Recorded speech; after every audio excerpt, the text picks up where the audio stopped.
the Sorcerer of the Celestial Dragon line. This video is purely for entertainment and does not infringe on copyrights or laws. The rights to the novel and image belong to the original author. We do not claim ownership. Don't like waiting and want to listen to this fanfic in full now? Subscribe to our Patreon, where you'll find the best fanfics. Chapter 376 Ancient City 11. The spell of time stop does not really stop time. Even the gods cannot do this. Perhaps only the legendary Master of Time or the Dragon of Time can do it. This spell seems to make everyone, except yourself, enter a state of stillness, but in fact it makes your speed very fast, making others look like they are still, although in their minds they are moving normally. In this spell effect, any of your spells or attacks can have an effect, but it will not take effect during the spell, but will take effect after the spell ends. After releasing the spell, Allen did not dare to delay. The effect of this spell is more than 20 seconds. With his current strength, he can only achieve this degree. Arriving at the control center, Allen directly began to dismantle the tower spirit. The chip has marked all the connection channels. Allen held a bright silver carving knife and operated it quickly. Soon, 20 seconds passed in the blink of an eye. The next moment, time returned to normal and the tower spirit continued to work. However, at the moment when the spell failed, all the actions were revealed. The tower spirit and the control center of the wizard tower were directly separated. Allen reached out and took it off the control center. The dismantled tower spirit lost control of the wizard tower and also lost its energy supply. The lack of energy in the tower spirit slowly shut down and then entered a dormant state. Allen reached out and collected it, and the wizard tower came to a standstill at this moment. Chip. Scan the control center of the wizard tower. Crack the console authority. An invisible light wave spread out, and then a large amount of data was transmitted frantically, and the chip began to perform a large number of calculations. Time passed by minute, accompanied by a light sound, and the cold prompt sound of the chip rang. Crack completed. Get the highest authority of the wizard tower. Take over the wizard tower. Allen gave the order directly, and the next moment a three-dimensional scanning image appeared in front of Allen. Without the tower spirit, Allen needed to control it personally. Turn off the alert mode. Recall the Golem army. Remove the battle order. As Allen's order was issued, the Golem army that was besieging Victor, Nicholas and others outside the city suddenly stopped attacking, and the embarrassed five-ring tower and others looked at each other. Sir Allen succeeded. A voice came, and these wizards who were almost unable to hold on breathed a sigh of relief, followed by excitement. The giant bear that William transformed into in the wizard tower was already covered with wounds. The surrounding ground was littered with the remains of many stone and steel golems, and the diamond golems also became bumpy. After discovering that all the golems were no longer moving, William lifted his transformation this time and returned to his original appearance. Then, green auras rose in his hands and began to recover from his injuries. After restoring the energy nodes to normal, Allen put the wizard tower into standby mode and then put the guardian golem into the dimensional space. Chip. Where is the maze? The maze covering the entire city has not been closed yet, and the wizards in the five-ring tower cannot enter the city yet. A three-dimensional model of a wizard tower appeared in Allen's eyes, with a red dot marked out. The maze was placed on the top of the wizard tower. Allen moved his body and flew over directly with his wings. Smashing the door on the top floor, Allen went inside directly, and the maze of the entire city appeared in front of him. This is a special magic circle made of dozens of strange magic crystals and special magic gems. Each magic crystal is surrounded by 4 magic gems, which revolve around the magic crystals in a certain trajectory. There are a lot of runes engraved on the ground. In the middle of the room is an energy pool. In the energy pool is light blue elemental water. The energy pool that should have been filled with elemental water now only has a thin layer. In the center of the energy pool is a marble platform, on which is a shuttle-shaped purple crystal covered with golden runes. Chip. Scan the control center of the maze lock. Crack the control authority of the maze lock. As an invisible light wave spread, a large amount of data passed through Allen's eyes, and soon all the data disappeared, and a translucent operation interface appeared in front of him. The entire maze lock was displayed on it, and countless magic nodes were cleaned and marked. All the nodes were connected by lines, and a huge mesh structure appeared in front of Allen. Allen tapped his fingers lightly a few times. Buzz. With a light sound, the brilliance of the central crystal of the maze lock slowly dissipated, and then the surrounding magic crystals returned to their original state, and the surrounding magic gems stopped working. As the maze lock stopped, the fog covering the entire city slowly dissipated, and the city reappeared. When the people outside the city saw the fog dissipate, they immediately entered the city according to the plan they had already made. The most important thing was the library in the city. Allen did not leave the wizard tower, but began to check the wizard tower. Allen soon found that the city was indeed built according to the standards of a floating city. A huge metal ring was installed at the bottom of the wizard tower. A large number of complex runes were engraved on the ring. Allen recognized it at a glance. This is a floating ring. The wizard tower does not need such a large floating ring at all. There is also a planning map around this floating ring, which shows the foundation and energy pipeline distribution map of the entire city. The locations of several other floating rings are marked. A floating city uses a combination of several floating rings. This method can prevent the floating city from falling, even if one or two floating rings are damaged. The floating ring in front of him belongs to the technology of the thorium age. There are 24 rune marks. The floating ring rune marks during the Arcane Empire reached 32. The Arcane Parliament has only inherited 28, and Allen is at this level now. However, this floating city is still a semi-finished product, because the most important energy part is still vacant. Allen found a place to place the energy, but there was no miser energy core there. Allen returned to the wizard tower with some disappointment. In the wizard tower, Allen found a golem hall, where hundreds of golem puppets stood. The first few rows were all obsidian golems, the middle was 100 steel golems, the back was 5 diamond golems, 5 arcane guards, and finally 2 special looking golems. On the other side were 20 clay golems. Clay golems did not have any attack skills. They were used to produce and maintain golems.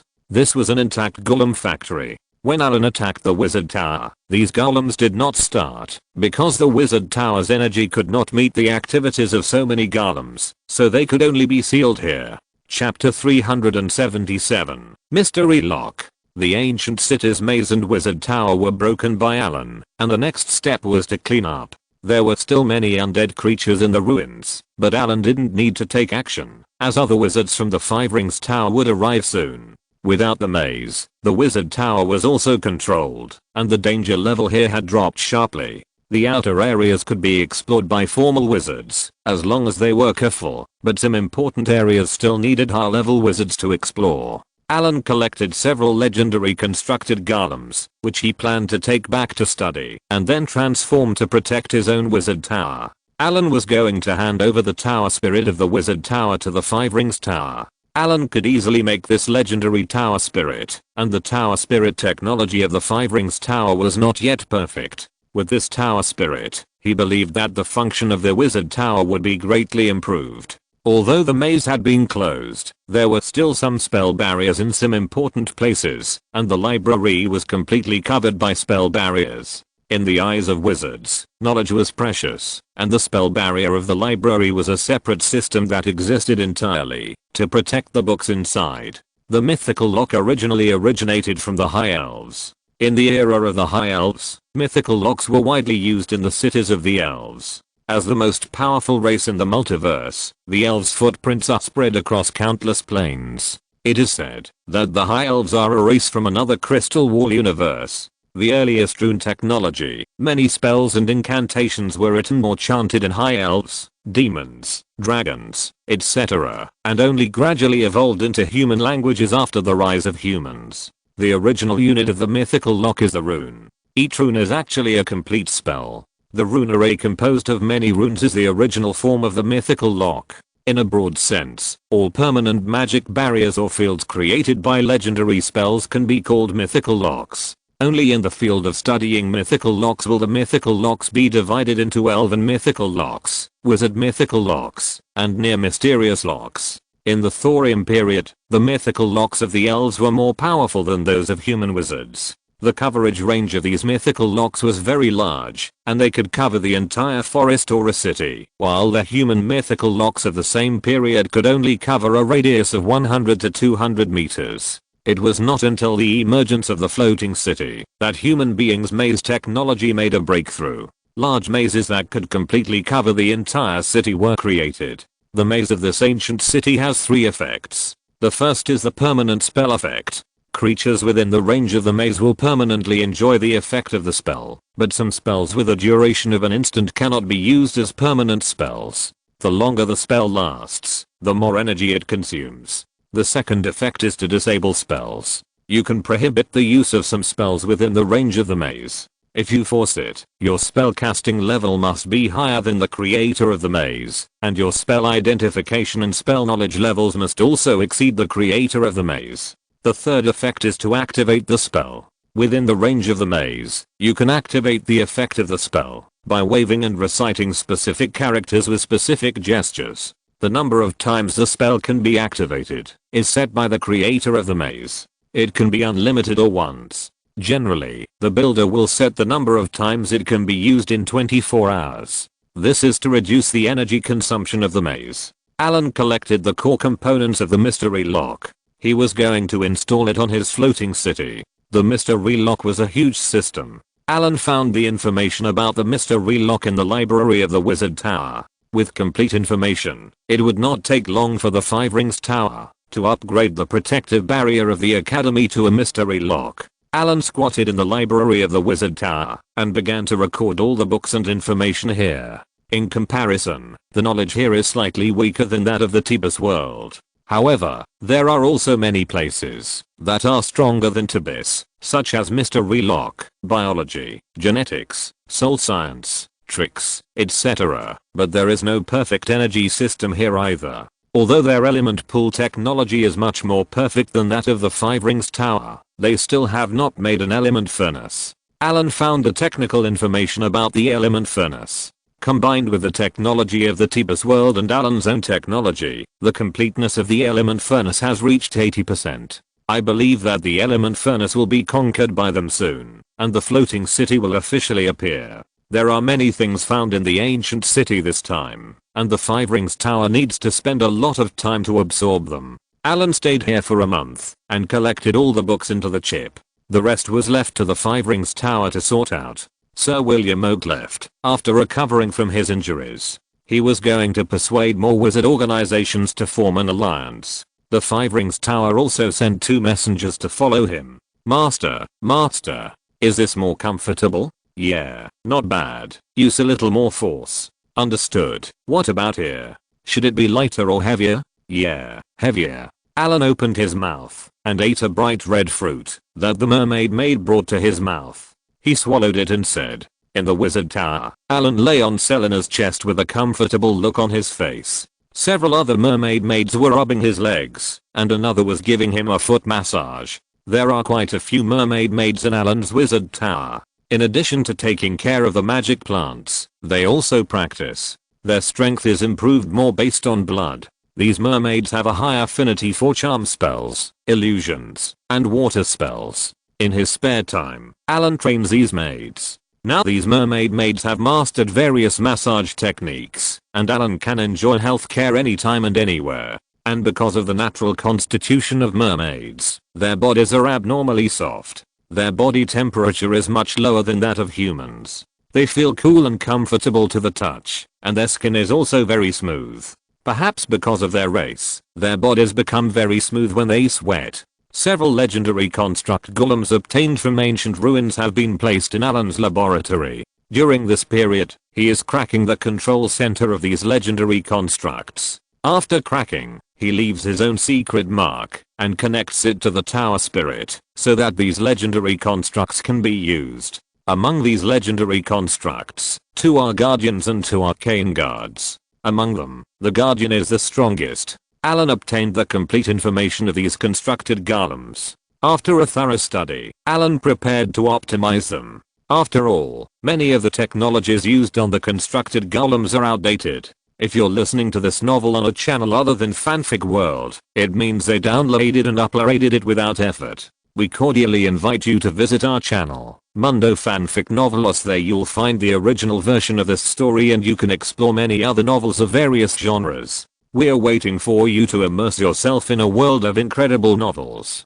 Chapter 378 Transformation. Although the ancient wizards have mastered a lot of knowledge, it does not mean that they are stronger than the current wizards in all fields. After thousands of years of development, many technologies in the wizard world are more advanced than those of the ancient wizards. However, there is a gap in the knowledge of the wizard world today. Many ancient knowledge has been lost, and only some nouns remain in ancient books. The biggest gain from excavating ancient ruins is the knowledge mastered by these ancient wizards. Allen has optimized and repaired these constructs. After all, they are thousands of years old antiques. They can still operate normally, which is definitely well made.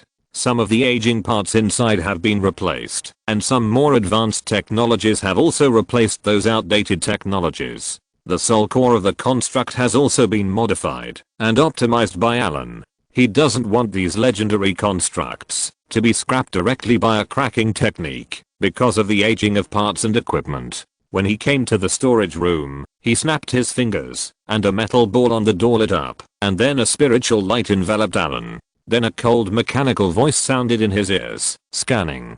Highest authority. Scan past. Welcome, Master. The door is opening. Please wait. After scanning Allen, Tower Spirit number 1 slowly opened the door of the storage room. After another upgrade, the scanning system in the wizard tower has been upgraded by Allen to scan the soul. This is the knowledge obtained from ancient ruins. Everyone's soul is unique. Although the body can be disguised by deformation, the soul cannot. After the upgrade, the safety factor of the floating tower has been further improved. The storage room has undergone several expansions. The most of them are various kinds of gold. Allen has plundered a lot of gold in various worlds. The gold of the Lonely Mountain Dwarf Kingdom alone is as much as thousands of tons. These golds are randomly piled in the storage room. He walked into the storage room, and what caught his eyes was a dazzling golden light. A red dragon was lying on a golden mountain and sleeping soundly. The dragon was about 7 or 8 meters long, with beautiful ruby-colored scales on its body and beautiful lines.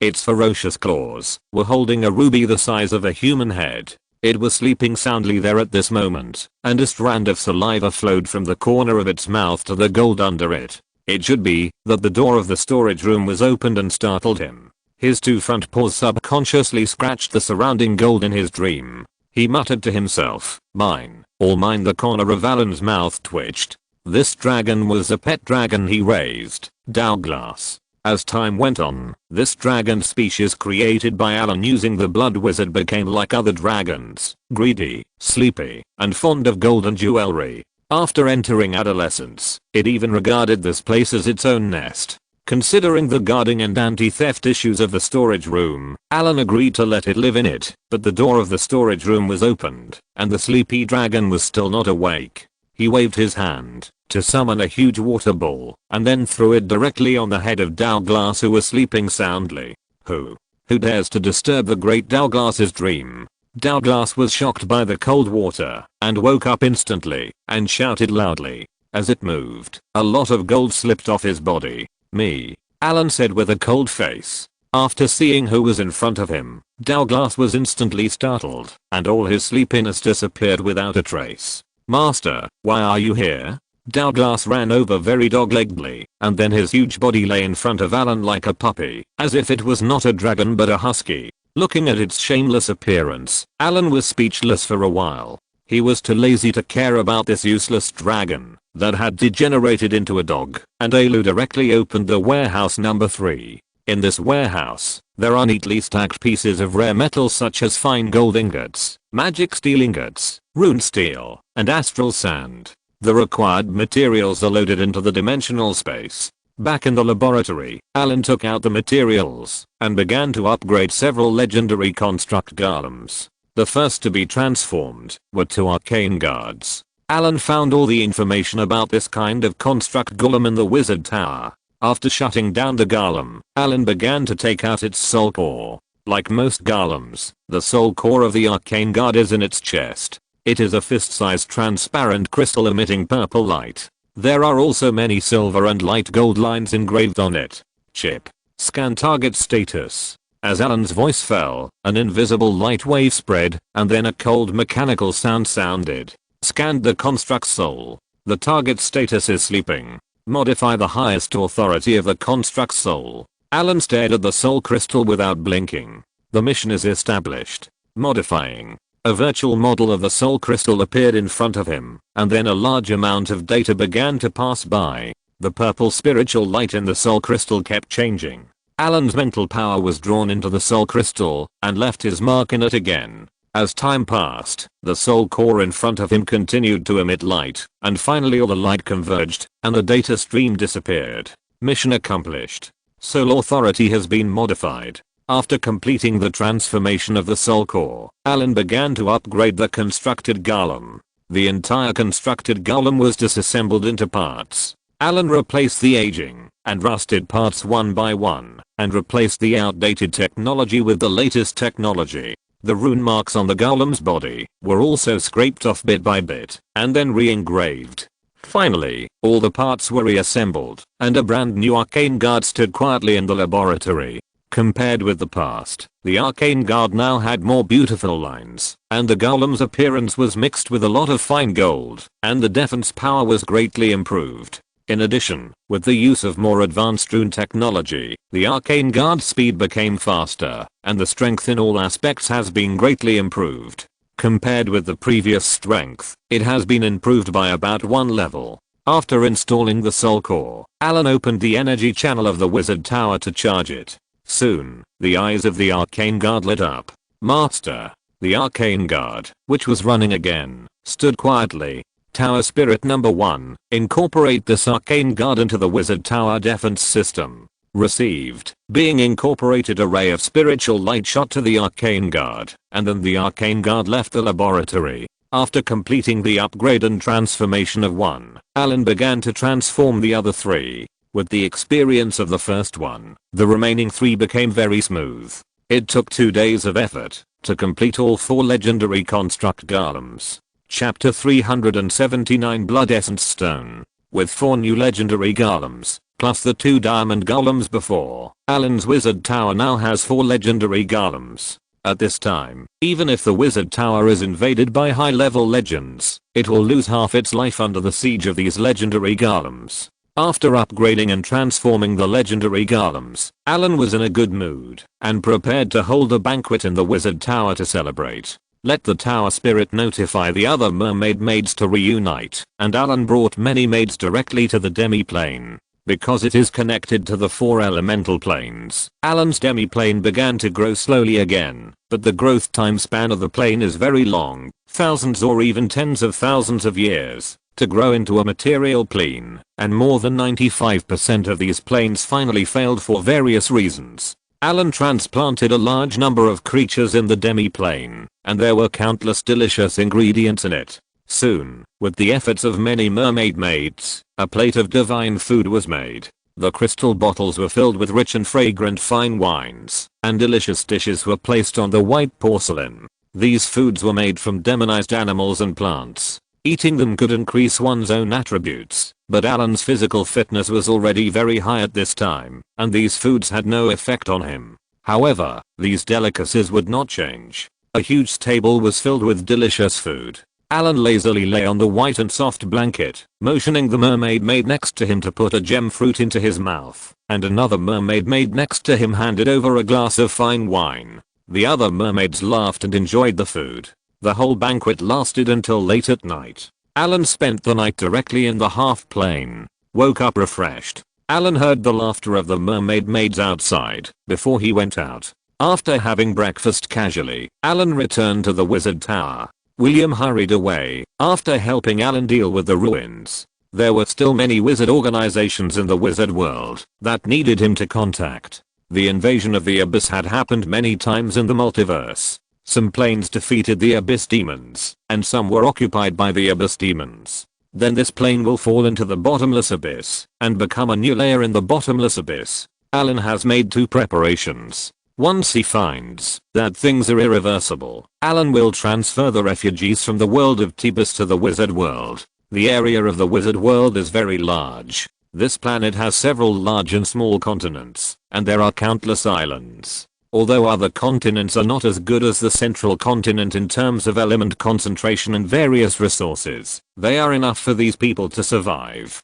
However, this is only the worst plan. After all, no one knows whether the will of the abyss will stop invading the wizard world after swallowing Abyss. Every time the element tide comes, the bottomless abyss will take this opportunity to invade other planes, and will retreat to the abyss after the element tide returns to silence. And this time the element tide is still in the rising stage, and it may take hundreds of years to wait until the element tide returns to silence. For such a long time, Allen does not believe that the will of the abyss will let go of the fat meat at his mouth. The wizard wars that have erupted several times in the long history of the wizard world have proved that these wizards will never unite until the last moment. When Allen opened his eyes again, he saw a barren mountain in front of him. The moonlight was hazy, and a layer of dark clouds in the sky covered the place. The mountains in the distance were shrouded in a layer of fog, which seemed a little blurry. There was no trace of human activity around, but some gnawed bones were seen in the grass. From time to time, a wolf howled in the distant forest, mixed with the unpleasant cries of crows. Chip scanned the surrounding environment. An invisible light wave swept quickly, and a lot of information appeared in front of Allen. Gravity coefficient 0.98 times the Earth. Altitude 1583.2 meters. Coordinates 35.7 to north latitude Tokyo 26.17. Season, autumn. No radio wave signals were found. Various gases in the air are close to the Earth. The sulfur dioxide index is compared to the Earth in the 19th century. The surrounding element concentration is low magic. It seems to be Europe in the 19th century, a low magic environment. I don't know which world this time. Allen thought in his heart, after looking at the data on the chip. A breeze blew, and a pungent smell of wolf accompanied by cold wind blew into Allen's nose. A sparse sound came, and a pair of green eyes stared at Allen in the dark night. Several wandering wild wolves found Allen in the wilderness and quietly surrounded him. Perhaps they thought Allen didn't find them, and the group of wild wolves exploded instantly after approaching. Who gave you the courage to sneak attack the legendary wizard? Allen curled his lips and snapped his fingers. Several wind blades appeared out of thin air and directly killed all the wild wolves. The stench of blood spread. It's better to choose to find a human gathering point to understand the situation. After snapping his fingers, Allen's body suddenly disappeared from the spot. After blessing the invisibility technique, Allen flew directly into the air and then chose a direction to fly. It must be said that this area is really desolate.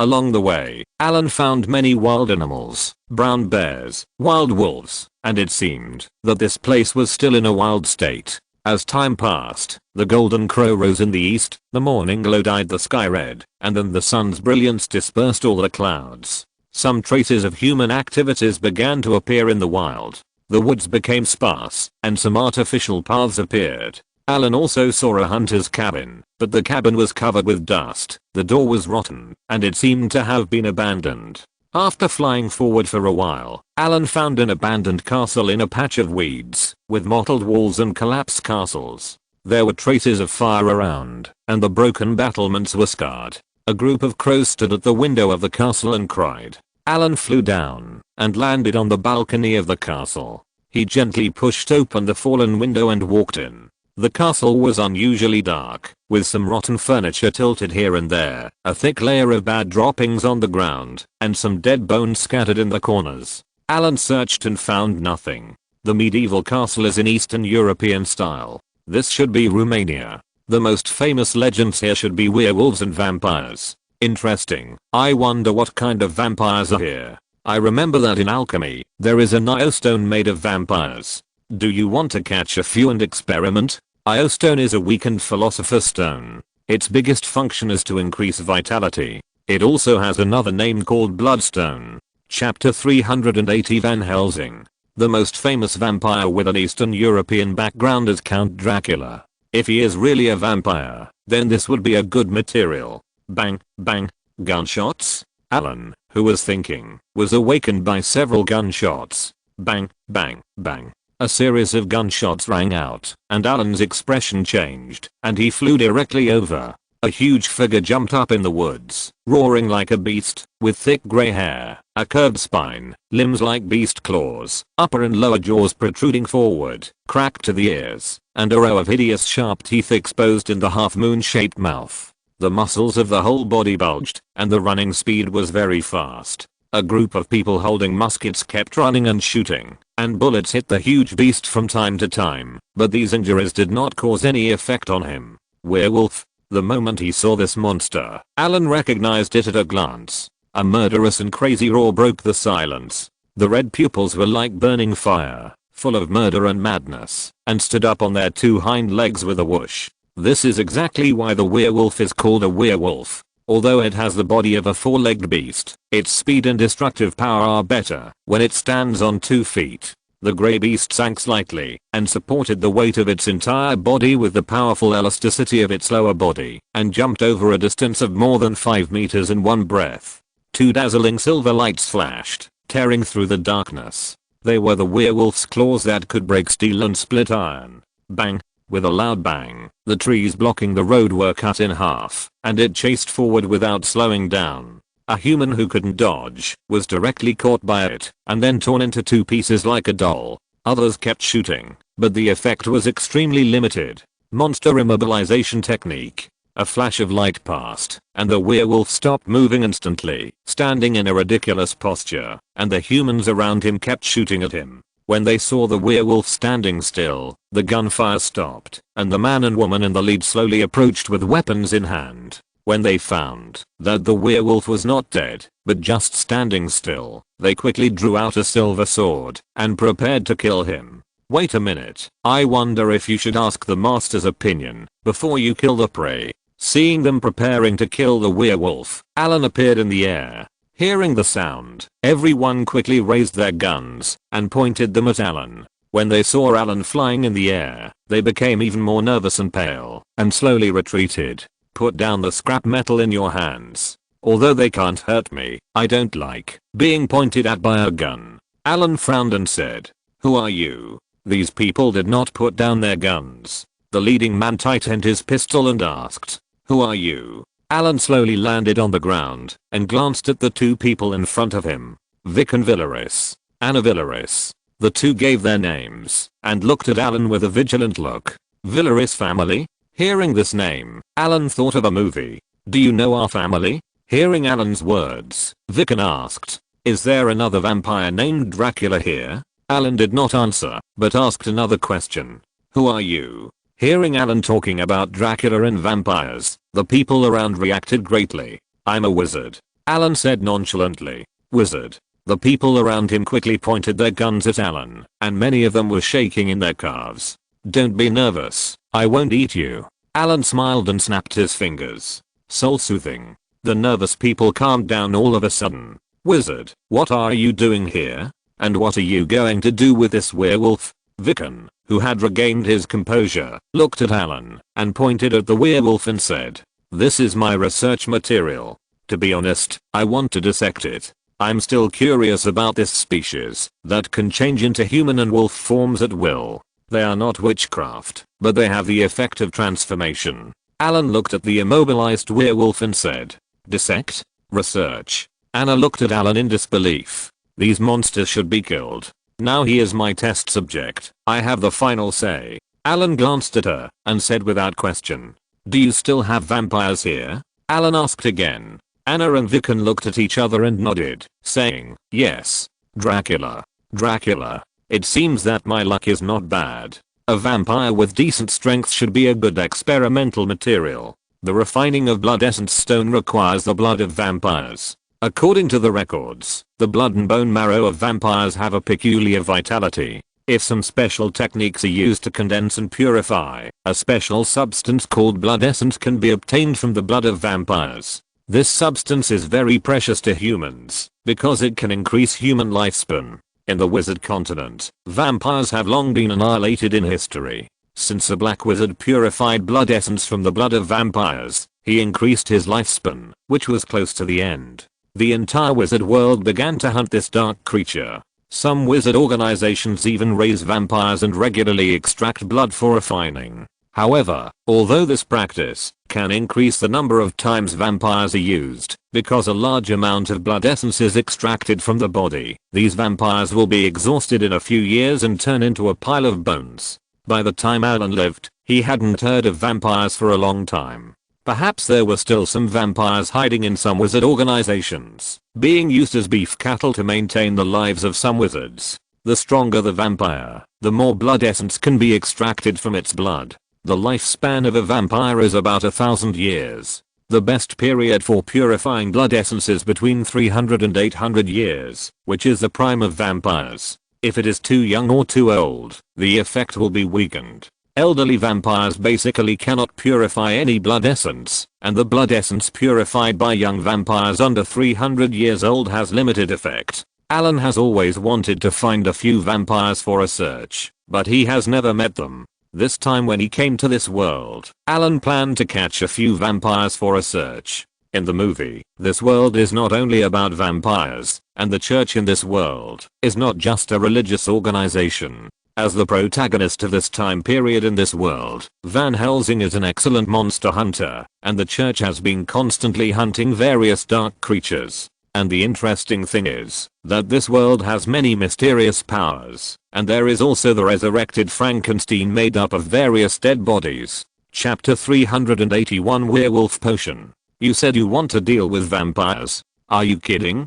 Although you are a wizard, Dracula is not an ordinary vampire. My family is responsible for destroying Dracula, but hundreds of years have passed, and we still cannot kill him, and the souls of my ancestors cannot ascend to heaven. This damn vampire enslaves us and raises us like pigs. You shouldn't come here. If you don't want to die, leave here quickly while it's daytime. Anna looked at Allen and said expressionlessly, "Really? Can you tell me about the big bat?" "As far as I know, there are many ways to kill vampires." Allen snapped his fingers. A flash of light flashed, and the originally tall and fierce werewolf seemed to be leaking air, and his body kept shrinking. Soon the grey hair retreated and turned into a naked man. "You mean silver holy water and garlic? These are indeed effective for ordinary vampires, but they are different for Dracula. These things can only disgust him, but cannot kill him. Over the years, countless bounty hunters have come here, but none of them have left alive. Don't dream of getting rich here. Dracula is the incarnation of the god of death, not the source of your wealth." Vicken said expressionlessly. "The incarnation of the god of death. You think too highly of that bat." Allen chuckled. "But if you don't run quickly, you will definitely become the same as this thing." Allen pointed behind him and said, "What?" Anna and Vicken looked back in surprise. In the jungle dozens of meters away, the green eyes on Swan were emerging from the darkness. "It's a group of werewolves." A human shouted in fear, "Run." Anna and Vicken shouted and turned around in fear. Dozens of huge werewolves rushed out of the jungle and ran towards them. Seeing this group of people fleeing in a panic, Allen did not make a move. He snapped his fingers and disappeared with the test subject. A medieval-style town appeared in the embrace of mountains. The town was surrounded by green grassland farms. Messy houses were built here at random. The road was a little muddy. Smoke rose slowly. It was time for dinner. The first contact with the locals was not pleasant. The people here were very repulsive and even hostile to strangers, but this was not difficult for wizards. With a mental suggestion, Allen became the most popular person in the town. Here, the value of silver far exceeded that of gold. Basically, there was no silver coin circulating in the market. Facing the threat of vampires, all silver was taken to make weapons or silver stakes. The best-selling products here were some garlic wooden crosses and some holy water. This kind of holy water was the first time Allen saw it. Ordinary water was blessed by the church priest, and then it had some slight holy light properties. Allen checked that these priests were just ordinary people, and the production of holy water was mainly from the people. The villagers here are basically believers. Every time they go to church to pray, they will generate a weak power of faith. The holy water is the reason why the power of faith is integrated. However, the power of the holy water will weaken over time. Allen has tested that the holy water will completely lose its effect after 3 to 5 days. If the villagers want to get holy water, they have to go to church to pray every week, and then they can get some holy water. It must be said that the existence of these dark creatures makes the people here firm in their faith. Because once there is a problem with their faith, the amount of holy water will decrease. Without holy water, they may not survive for more than a week in such a place. Allen even has some dark thoughts. Are the dark creatures here, including Count Dracula, created by the god? This environment where you don't believe in me and will soon be killed by dark creatures can provide him with a continuous supply of high quality power of faith. Although these dark creatures are powerful, they have many fatal weaknesses. It stands to reason that it is not difficult for the Holy See to clean up these dark creatures with its strength. These dark creatures have actually lived here for hundreds of years, and there is no idea of hiding their traces. What is strange is that for hundreds of years, the church has not sent anyone here. It is the local lord who fights against the dark creatures here. It was not until the lord's family was almost dead that a demon hunter was sent here. Allen bought a house in the town and used it as a temporary laboratory. A shrunken male corpse lay on the cold stone platform. The crystal bottle next to it was filled with bright red blood. A flame was gently ejected, and the corpse instantly burned up. In a few breaths, it turned into a pile of ashes. The crystal bottle contained werewolf blood. Compared with ordinary people's blood, this blood has stronger vitality and is highly contagious. It can turn a thin human into a powerful monster, and its recovery, strength, and physique will be doubled. However, this blood has great side effects. It will change the mind and twist a person's mind into a beast, bloodthirsty and crazy. At the same time, when providing powerful power, it will become allergic to silver. Although it is not afraid of sunlight, it will hate sunlight. Allen threw a silver coin in for the experiment, and the whole crystal bottle seemed to have exploded and boiled instantly. Wisps of black gas continued to emerge from the blood, and soon the bottle of blood evaporated, and the silver coin turned into a black piece, which broke into several pieces when touched by hand. The blood contains a substance that is allergic to silver. Allen tried to separate this substance. After several experiments, he finally succeeded. However, after losing this substance, the blood quickly lost its activity and turned into ordinary blood. It seems that this is what turns humans into werewolves. Allen took a test tube with some green translucent solution in it. Then Allen analyzed and studied these solutions. Under the effect of a large amount of calculation and reasoning on the chip, Allen made a werewolf potion. Under the neutralization of these potions, this substance named by Allen as the werewolf virus no longer feared silver. Although silver would still cause damage to it, it did not boil. However, this also made the virus lose its transmissibility, and the improvement of physical fitness was not as strong as that of werewolves, only about half of that of werewolves. The most important thing is that it will not lose control of the mind. You can control your own behavior. The biggest difference between humans and beasts is that they have wisdom, rather than relying on instinct. The werewolf potion studied by Allen also lost the effect of transforming into a werewolf. Transforming into a werewolf can once again improve physical fitness. Chapter 380 to Vampire. In fact, at this point, the werewolf potion can be used initially, but it is better to conduct a human experiment. After all, the effects above are basically calculated by the chip, and the environment inside the human body is very complicated. During the few days when Allen was studying the werewolf potion, the town of Transylvania was relatively calm. Vampires only attacked once a month, and each time they would capture 1 or 2 people. When Allen arrived, it was the middle of the month, and vampire attacks usually occurred at the beginning of the month, which was very regular. This made Allen feel that this morbid tacit understanding was more and more like a black hand doing it intentionally. Although Allen was not familiar with the gods, they were definitely not as loving, merciful and perfect as described in the doctrine in the Bible. In fact, many times, these gods had a tacit understanding. In the era of the Arcane Empire, the gods declared that souls without faith would enter the underworld after death, and then be used as raw materials to build walls, and would be locked in the wall of size forever. So humans basically chose a god to believe in, even if they became a pan-believer. That wall is said to be an ancient contract signed by the gods and the god of death, in order to maintain their own beliefs from dying. Even such a thing could be done. Allen did not believe that the gods in this world would be so clean. If Allen were to be deified one day, he would definitely agree to sign such a contract. After all, as a god of faith, if the faith was exhausted, he would most likely die. However, Allen had no intention of being deified. Even before he used the water of immortality, his lifespan had been thousands of years.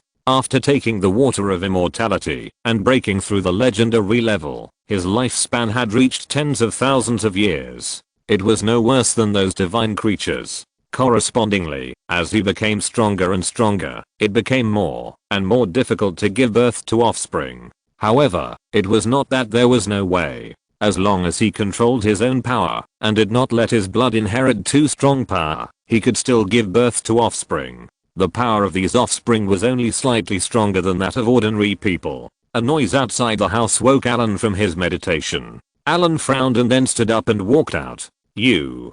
Turn your head." A cold voice sounded, and Allen's heart moved slightly, and then looked over. It was a shaft surrounded by stones, and standing on the wellhead was a heroic girl, wearing a colorful outfit and high boots that highlighted her fiery figure. There was also a scimitar hanging on her waist, and her long sub-chestnut hair was casually draped over her shoulders. Her face was gorgeous and full of personality. Such a face obviously had an aggressive charm to the opposite sex. The exaggerated corset made her waist look very slender. Allen found for the first time that this girl named Anna had a good figure, but it was also because of the clothes. After all, even if you squeezed her A cup, you still had breasts, not to mention this special corset to support her breasts. However, she had a temperament that most people did not have. People who saw her for the first time were shocked by her breathtaking beauty and temperament. Her temperament combined the grace of a princess and the tenacity of a warrior. Her eyes were confident and firm, as if she was Joan of Arc who led people to victory, like a glorious flag erected on this magical land. "Look up, let me see what you look like." "Why?" A deep and magnetic male voice sounded. He was tall and strong, with messy long hair, a face full of angles and determination, a black windbreaker, a felt hat, and a metal crossbow hanging on his waist. The whole person was carrying a gust of dust from afar. "Because we don't trust strangers." Anna stared at him with a cold expression. "Strangers can't survive here for long. Gentlemen, you have to disarm. Come and try." The atmosphere became a little depressing. The man coldly swept the villagers who surrounded him. All those who looked at him avoided his gaze and became hesitant for a while. This man was Van Helsing, a famous monster hunter and wanted criminal in many countries in the European continent. He was commissioned by the Archbishop to come to eliminate the evil vampires and save the villagers shrouded in darkness. But it seems that his situation is not good. "You refuse to obey our laws? Human laws mean nothing to me." "Okay. Kill them. I'm here to help you. We don't need any help." "Really?" Just as the two sides were getting tense, Allen suddenly heard a subtle and sharp sound, as if countless people were scratching glass with metal in the distance. His heart moved, and he looked into the distance. A dark breath came from afar. At the same time, the sky, which was originally a little gloomy due to the fog, became even darker, and the strange sound was getting louder and louder, hitting everyone's eardrums like a tide. I don't know when. The sky was already filled with dense bats. They were circling in the air in groups. More and more, it was like a dark cloud covering the sky. "It's a vampire attack." Princess Anna's face changed drastically. The other villagers also looked terrified. Those with bows and crossbows began to shoot at the dense group of bats. But they could only shoot down a few scattered bats. Facing these thousands of bats, it was useless. Just then, a dark cloud floated in from nowhere and completely blocked the sunlight. 3 female vampires with bat wings and exaggerated curves appeared from the bat cloud and rushed towards the crowd with a piercing sonic boom. Everything around was in chaos. The people with weapons desperately launched a chaotic and blind counterattack against the bats and the 2 vampires. The people without weapons fled to avoid the vampires' attacks. Princess Anna tried her best to maintain order and organize resistance, but she still couldn't stop the situation from getting worse step by step. Although the weather was gloomy, the sun could still be seen.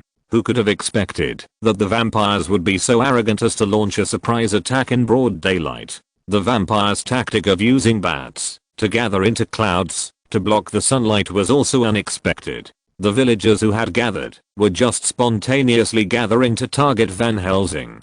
They were mostly a mob with no military training. What was worse, they had not even prepared crosses, holy water, silverware, etc. for vampires. The 3 female vampires were so agile that it was unbelievable. They left 2 long after images in the air that were completely invisible to the naked eye. Wherever they went, there was a bloody rain. Chapter 383 Arrest. With flapping wings, a strong shock wave hit the ground, breaking trees, redirecting fountains, and shattering windows in every household. With claws extended, the air seemed to be torn and shattered, and they could even grab a strong cow with one claw and throw it into the crowd from the air. Following the 3 vampires in the attack, there were countless bats. Some bats and dark clouds blocked the sunlight in the sky. Thousands of bats attacked the crowd frantically regardless of their lives. Although these were ordinary bats, they carried a large number of viruses. According to the medical level of this period, the record of surviving after being infected was close to 0. The scene became extremely chaotic, and many people trampled on each other. The number of people who died from trampling on each other was twice the number of people who died at the hands of vampires. Van Helsing also tried his best to help fight back. The crossbow in his hand, which was powered by steam gears, shot at the female vampires in the air with a piercing scream. Allen looked at the crossbow in his hand with some surprise. The thing looked like it was comparable to a machine gun, but his accuracy was very impressive. He had fired at least hundreds of arrows during this period, but the effect was very limited. Even the arrows that hit the vampires did not have much effect. These arrows were not silver, nor were they coated with holy water, so they could not hurt the vampires at all. With the recovery ability of vampires, this kind of serious injury on ordinary people was recovered in a few breaths. Seeing these vampire brides, Allen became more and more interested. The strength of vampires was much stronger than that of werewolves, and these vampires also had spell-like abilities. Undead creatures immobilization spell. A ray of light rose, and a vampire bride who rushed over stopped moving and fell directly. Frost cage. The air around them suddenly became bitterly cold, and icicles emerged in the air. After connecting with each other, an ice cage appeared in front of them. A vampire inside was directly frozen, and could not move at all. Allen waved his hand to collect it. Miss Cow. Another female vampire wearing a pink veil realized something was wrong, and she screamed loudly and rushed from the air to support her companion. She almost used up her maximum sprint speed, and her body swept over the crowd with her bat wings spread out, bursting out a roaring sonic boom when a fighter jet flew at low altitude, and almost all the villagers within a radius of 5 meters were blown away by this wind and wind. In an instant, she came in front of Allen. Her beautiful face instantly became extremely hideous, and her big mouth with sharp teeth exaggeratedly rushed towards Allen with a smell of blood. How disgusting. Undead creature immobilization spell. The vampire, who was originally aggressive and wanted to tear Allen to pieces, froze and then rushed towards Allen under the action of inertia. Allen snapped his fingers, and an ice cage suddenly appeared, and the next moment the vampire was put in it. The remaining vampire found that his 2 companions were trapped here and did not dare to stay at all. He hid in the bad group and ran away. As the vampires escaped, the dark clouds gradually dissipated, and the sun enveloped the earth again. Collapsed houses, burning ruins, trampled bloody corpses that were drained of blood by vampires. In just a dozen minutes, this place turned from a small town into ruins. Behind him was a collapsed house, and in the house, there was a 5 or 6-year-old girl who miraculously survived. Her petite body had no other serious injuries except for some scratches and smoke and sawdust. She had thick light golden long hair, tied up with 2 cute ponytails with a black lace headband. The princess dress made of black silk wrapped the immature body. This beautiful girl who looked like a porcelain doll. The little girl should be said to be lucky, but it does not mean that her family is also lucky. In the ruins, a middle-aged woman lay on the ground. Her head had been smashed by the wooden stakes that fell when the house collapsed. Although her face was still intact, a large amount of brain matter mixed with blood had flowed all over the ground from the huge hole in the back of her head. The little girl was constantly picking up the brains on the ground and stuffing them back into the huge wound on the back of the corpse's head. Because the little girl's hands were too small, the brains kept flowing out of the gaps in her little hands, and her efforts again and again were in vain. The little girl didn't care. that the person who caused all this was still standing beside her and just kept repeating this futile work again and again. "Do you want revenge?" a voice sounded. It seemed that there was another power in it that pulled her out of despair and sadness. The little girl looked up and met Allen's eyes. Allen smiled slightly and continued to ask, "Do you want revenge and control your own destiny?" "Yes." The little girl nodded vigorously and said with a firm look in her eyes, "I want revenge." Allen took out some silver coins and found a few villagers who were not injured, asking them to help the little girl bury her mother, and then he returned to his house. These villagers had just seen Allen take action, and now they were both respectful and afraid of him. After a while, there was a knock on the door. Allen opened the door, and there were 4 people standing outside: Vicken and Anna, brother and sister, Van Helsing and his monk companion. "What do you want to do?" Allen looked at the people in front of him and said, "Sir Wizard, we are here to thank you for your help." Vicken stepped forward and said, "Haha, thank you? You are here for those 2 vampires, right?" Allen sneered. "And do you think they will think that I caught 2 vampires and be grateful to me?" Allen raised his chin and looked at the villagers not far away. These villagers think that killing vampires is not a good thing. Originally, only 1 or 2 people died every month. If vampires were killed, Count Dracula would soon come for revenge, and then it would be a massacre. Their minds have become twisted, and these civilians are more concerned about their own survival than killing vampires. Vicken and Anne looked a little embarrassed, and Van Helsing was not surprised at that time, but observed Allen seriously. "Come in." Allen made way for several people to enter the house, and then closed the door. "Sit anywhere. What would you like to drink?" Allen leaned on a recliner and looked at everyone. "Coffee, wine, water." Allen snapped his fingers, and then several drinks appeared in front of them. Everyone looked at each other and picked up the cups cautiously. Allen then poured himself a cup of hot tea and drank it happily. "This must be the famous monster hunter, Van Helsing. If you don't go kill vampires to regain your memory, what do you want from me?" Allen looked at the legendary left hand of God with an inexplicable look in his eyes. Chapter 384 Blood Implantation. "I want to know why you captured those 2 vampires. You know, they are very dangerous. I hope you can hand them over to me to be executed." Van Helsing looked at Allen with some solemnity. "Are you talking about these 2 little bats?" Allen snapped his fingers, and the temperature around him dropped sharply. An ice cage appeared out of thin air. 2 palm-sized grey bats inside kept hitting the cage to escape, but the cage was very solid and did not shake at all. Instead, the 2 bats were constantly frostbitten, but they soon recovered. "This is my new research material. I plan to study the body structure of vampires. They are very dangerous. They must be killed immediately. Moreover, these 2 vampires are the brides of Count Dracula. If you capture them, the vampire count will come to you soon to settle accounts." Anna said to Allen with some excitement. "You don't need to teach me how to do things. I know what I'm doing." Allen glanced at Anna and then took a sip of tea. "No, these vampires must be killed." Anna immediately drew out a silver sword and was about to cut the 2 vampires. "Anna, calm down." Vicken stopped Anna and said to Allen, "Sir Wizard, I know you are very powerful, but please believe me, Dracula is not an ordinary vampire. It is much more powerful than you think. Vicken, don't compare your knowledge with a wizard, because it is not at the same level. As for the vampire Dracula, I know much more than you can imagine, even the agreement between your family and God. That Count Dracula is the ancestor of your nobility family." Allen looked at the 2 people with a smile. "How do you know?" Vicken and Anna were shocked. This secret was only known by the Holy See and their nobility family's direct lineage. Unexpectedly, a wizard who came from nowhere also knew it. "Not only do I know this, I also know that your ancestors reached an agreement with God to kill Dracula.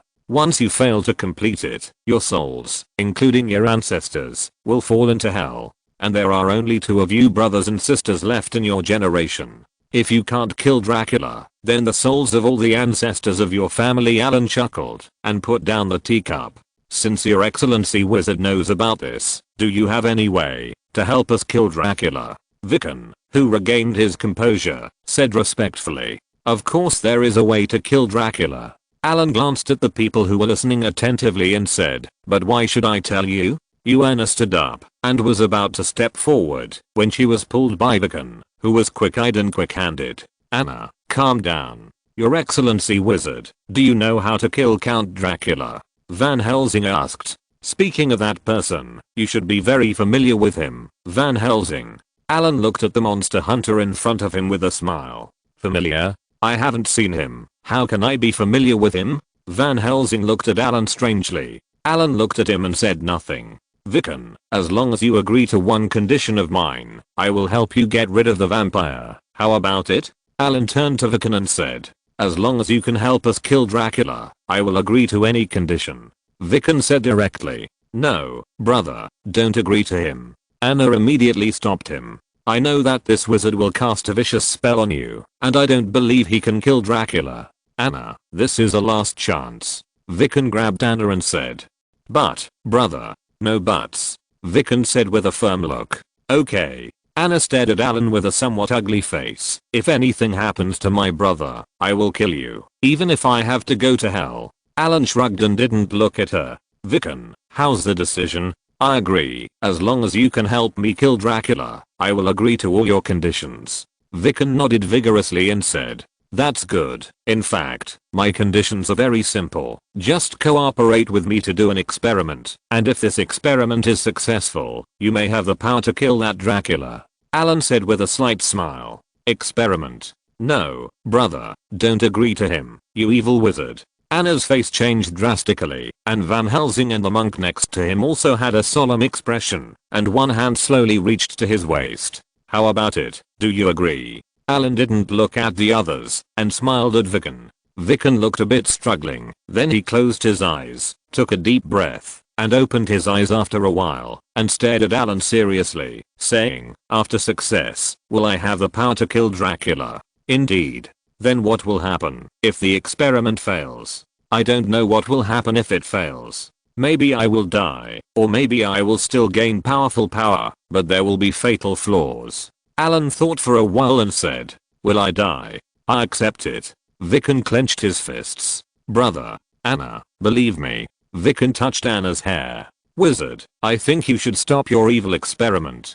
Van Helsing pulled out the steam crossbow and said to Allen, put down your broken thing. Allen glanced at Van Helsing and said, Wizard, I think you need to go to the Vatican with me, the headquarters of the Holy Knights. Van Helsing's hand holding the crossbow did not tremble at all. The Holy See. I will go there, but not now. I'm very busy now, and have no time to deal with you. Allen snapped his fingers casually. Dominate humans. Van Helsing and the monk were stiff, and could not move at all. Well, since you have agreed, then follow me. Allen glanced at Viken. Viken hugged Anna, and then walked over. Anna, there should be a little girl here in a while. Please help me take care of her. Allen thought for a while and said, I will. Anna looked at Allen coldly and said. Allen shrugged and took Viken to the laboratory in the house. There was a stone table in the middle of the laboratory, which was engraved with silver runes. Allen pointed at the stone table and said, take off your clothes and lie on it. Viken took off his clothes without any hesitation, and then lay on the stone table in his underwear. The experiment is a bit painful, but as a well-trained warrior, you should be able to bear it. Allen took out the bottle of werewolf potion, and snapped his fingers. A ray of light rose, and then the rune array on the entire stone table began to operate. Thanks to the book friend Silent Zahn for the 200 starting coins reward. If you're listening to this novel on a channel other than Fanfic World, it means they downloaded and uploaded it without effort. We cordially invite you to visit our channel, Mundo Fanfic Novelos. There you'll find the original version of this story and you can explore many other novels of various genres. We're waiting for you to immerse yourself in a world of incredible novels. Chapter 385 Bloodline Transformation. I have to say that you are lucky. This experiment will not be life-threatening. I'm not the dark wizard you imagine. On the contrary, this experiment is very good for you. After Allen finished speaking, he snapped his fingers. Viken was about to say something, but he felt sleepy and fell asleep. The danger of the werewolf potion is not high. Even if it fails, it will at most turn into a werewolf. Allen's improved werewolf potion will remove the werewolf, infectiousness, and confusion. Although it is the first human experiment, there is still more than 50% confidence. Standing in front of the laboratory table, Allen took out a bottle of red potion. This is a hemolytic potion specially used for bloodline experiments. It is still very painful when the bloodline merges. After all, Allen is not the Lord God and does not have its technology. Viken is just an ordinary person. Although he has been trained for a long time, his physique is far worse than that of a wizard. This potion can reduce the pain during the fusion process. Reaching out to pry open Viken's mouth, he poured a bottle of hemolytic potion into it. Chip, turn on the monitoring mode and monitor the changes in the test subject's body at all times. As the order was issued, a large amount of data quickly flowed in front of Allen's eyes, and then a three-dimensional model of a human appeared in front of him. Let's get started.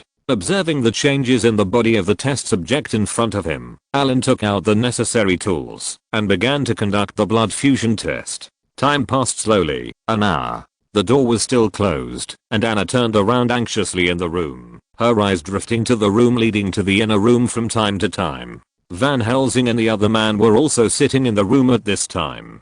Allen lifted the spell, and a little girl sat quietly on the chair opposite the two of them. 1.5 hours, 2 hours, and finally more than 3 hours passed. The sky had gradually darkened, and Anna's patience had reached its limit. The door finally creaked open. Allen exhaled and put away the tools, then looked at his masterpiece in front of him and said, "Lucky, the first test was successful." At this time, Viken had not woken up yet.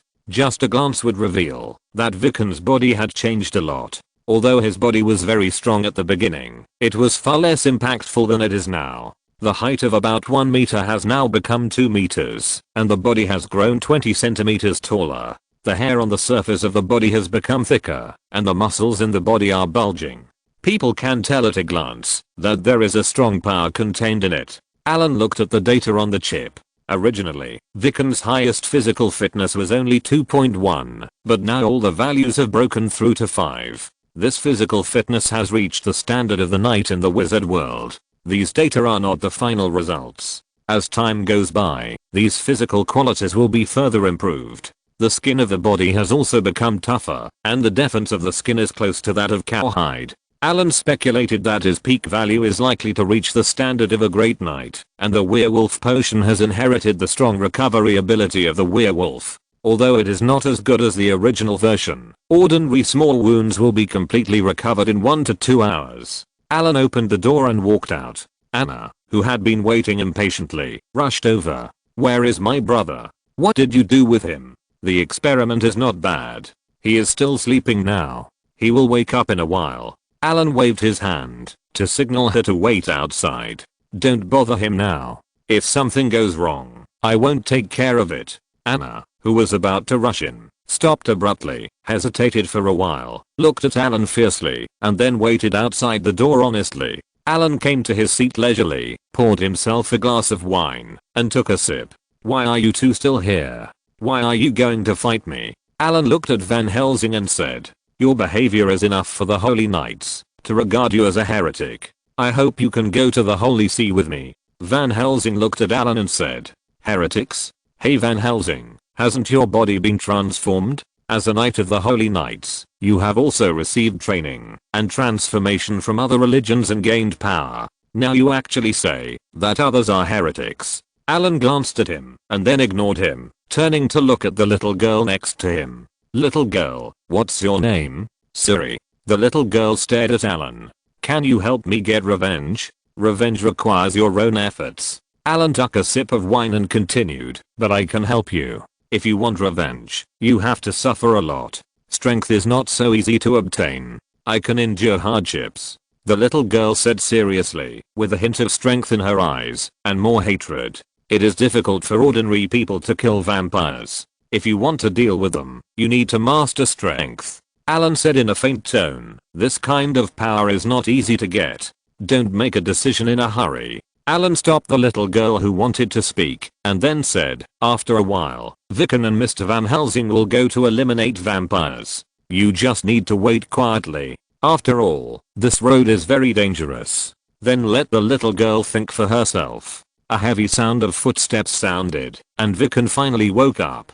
Seeing the huge change in Viken, everyone was horrified. "Viken, how do you feel?" Powerful, stronger than ever before. Viken clenched his hands and felt the power in his body that seemed to be about to explode, and his tone was full of joy. It looks good, come with me to test it. Allen waved his hand and said. The group came to the training ground of the Navillary family castle. This is a castle with a history of more than 400 years. It also symbolizes the decline of this family from prosperity. Now there are only 2 descendants left in this family. The training ground is not small. The ground is paved with flat gravel. In ancient times, this was the place where the Navillary family trained family knights. However, as the population gradually decreased, this training ground has been rarely used. On the training ground, Viken stood in the middle, surrounded by 20 militiamen. The militiamen who surrounded him looked at Viken cautiously.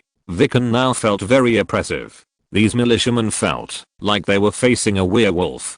Suddenly, Viken picked up a wooden sword for training and started directly. Bang, bang, bang.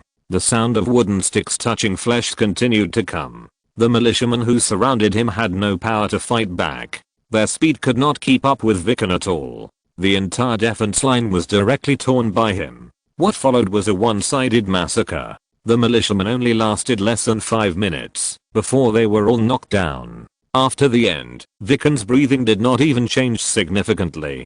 Chapter 386 Making Blood Essence Stone. Seeing Viken's easy victory, Van Helsing's eyes lit up, and then he walked up directly. I will be your opponent. Okay.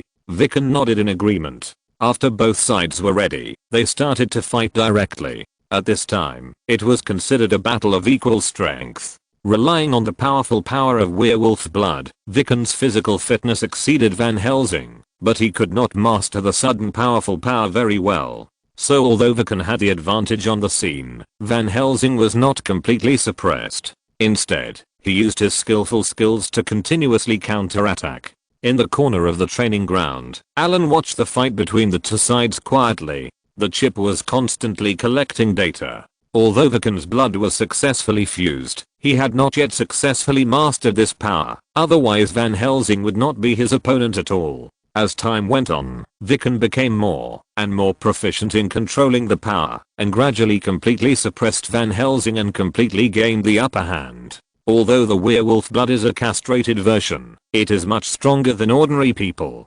However, there are still side effects. The body hair is obviously more abundant than that of ordinary people, and the personality has become irritable. Allen observed Viken's performance and constantly evaluated the werewolf blood. The recovery ability has been enhanced, and the lifespan has also increased. Now the life energy in Viken's body is 3 or 4 times stronger than that of ordinary people. However, the strong vitality also consumes more. The lifespan should be increased by about 50 years. In this world, Allen did not find any cultivation methods. In Van Helsing, Allen did not find any traces of energy manipulation. They completely relied on long-term hard training and some other methods. Vampires do have some ways to manipulate energy, but that is the power in their blood. There are also some wizards here, but Allen thinks that those people should not be called wizards because they are more like some pharmacists or alchemists. As for whether there are wizards who have mastered other powers, Allen does not know. After all, he has few sources of information in this world. Maybe the church knows. The fusion rate of werewolf blood is very high, and Allen did not find any rejection reaction. It seems that the first mouse was lucky. Not only did it get the bonus of blood, but it also gained a longer life. Werewolf blood has the highest improvement in strength, followed by physical fitness and recovery ability. The improvement in agility is not high, and it also affects consciousness. The fusion and transformation of blood itself is irreversible. Once implanted, it will directly cause the death of the host if you want to extract it. Because of the fusion of werewolf blood, it will become very difficult for Viken to reproduce. Although it will not be extinct, it is not much better. On the training ground, the 2 also decided the winner. In the end, Viken was the winner. Relying on his strong recovery ability, he finally stood to the end. However, if the 2 used weapons, Viken would probably die. After the sparring, Viken came to Allen with a grateful face. Mr. Wizard, thank you for your help. It's just what we need. No need to thank me. Allen shook his head and said, no, it is you who gave me powerful power, and I will always remember it in my heart. Vicken said respectfully. It's up to you, but your power is not without hidden dangers. This power makes you hot-tempered. I hope you can control it. A powerful demon hunter needs a calm mind. Thank you for your teaching. Vicken saluted respectfully. Master your power as soon as possible. I think Dracula's attack is likely to come. After fusing the werewolf blood with Vicken, Allen began to study the two vampires. Compared with the werewolf blood, the vampire blood is more powerful. The most powerful thing about vampires is their recovery ability. This recovery ability is incredible. As long as they have enough blood, they can recover quickly, even if half of their bodies are destroyed. The second is agility. The agility of vampires has exceeded 10 points, which is more than the knight. The strength is not as good as that of a werewolf, but it is not bad either. And compared with the chaotic thinking of a werewolf, the thinking of a vampire is very normal. After the transformation, they have the ability to fly, and they have the initiative, whether they are escaping or attacking. If that were all, then vampires would be very powerful creatures, but unfortunately, their weaknesses are as deadly as their strengths. The simplest one is that vampires are allergic to ultraviolet rays. Strong ultraviolet rays will make their blood boil. If they don't dodge quickly, they will even burn directly like gasoline. In addition, vampires are also allergic to silver. The smell of garlic disgusts them, but it is not fatal. Allen extracted a large amount of vampire blood according to the preparation method of blood essence, and then purified it and condensed it into a red stone the size of a fingernail. This red stone looks like a ruby, with a crystal clear appearance and an alluring red light flashing on the whole stone. The blood essence stone has no bloody smell at all, but has a sweet fragrance. Allen tested it and found that this blood essence stone can add 47 years of life. Putting away the blood essence stone casually, Allen looked at the two vampires in the frost cage. After losing a lot of blood, the two vampires became listless and very weak. Vampires themselves do not have the ability to produce blood. They must suck the blood of other people or animals, and then fuse a substance secreted in their bodies, to convert it into the vampire's own blood. A vampire's body can store a lot of blood. Usually, this blood is hidden in the body. If injured, it will be used to recover. The ability of vampires to recover quickly is based on the consumption of a large amount of blood. A large amount of blood loss will reduce the power of vampires, but losing blood cannot completely kill vampires. Vampires who lose a lot of blood will fall into a deep sleep and enter a state of suspended animation. At this time, the power of vampires is the lowest, not even as good as a normal human. After extracting a large amount of vampire blood, Allen bought a lot of livestock, pigs, cattle and sheep, and then extracted their blood. After simple processing, he fed it to the two vampires. At first, the two vampires refused to eat, and they looked like they were on a hunger strike. But how could this be difficult for Allen? An undead creature controlled the two vampires to suck the blood. After the blood was digested in their bodies, Allen lifted the magic. The two vampires immediately vomited after Fasu lifted the magic, trying to spit out the blood, but the blood had already been transformed and integrated into their bodies. The two poor vampires vomited a lot of disgusting mucus, but not a drop of blood.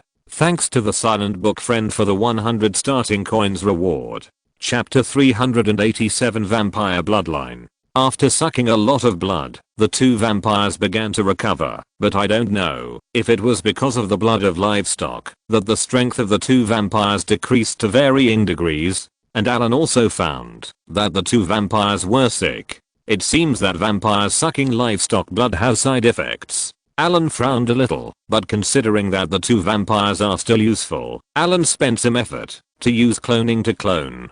Find a normal human cell, and then take out the culture chamber placed in the dimensional space. Allen has studied the cloning technique very thoroughly. It is not difficult to clone a human, but the cloning technique requires a lot of energy. There is no element pool here. Allen connected the earth vein energy in the surrounding mountains, and then set up a rune array to supply energy. With sufficient energy, it is still very fast to clone a soulless body. It took some time for Allen to successfully clone two people, and then after extracting blood, he threw a fireball to burn it. The two vampires finally recovered after sucking human blood.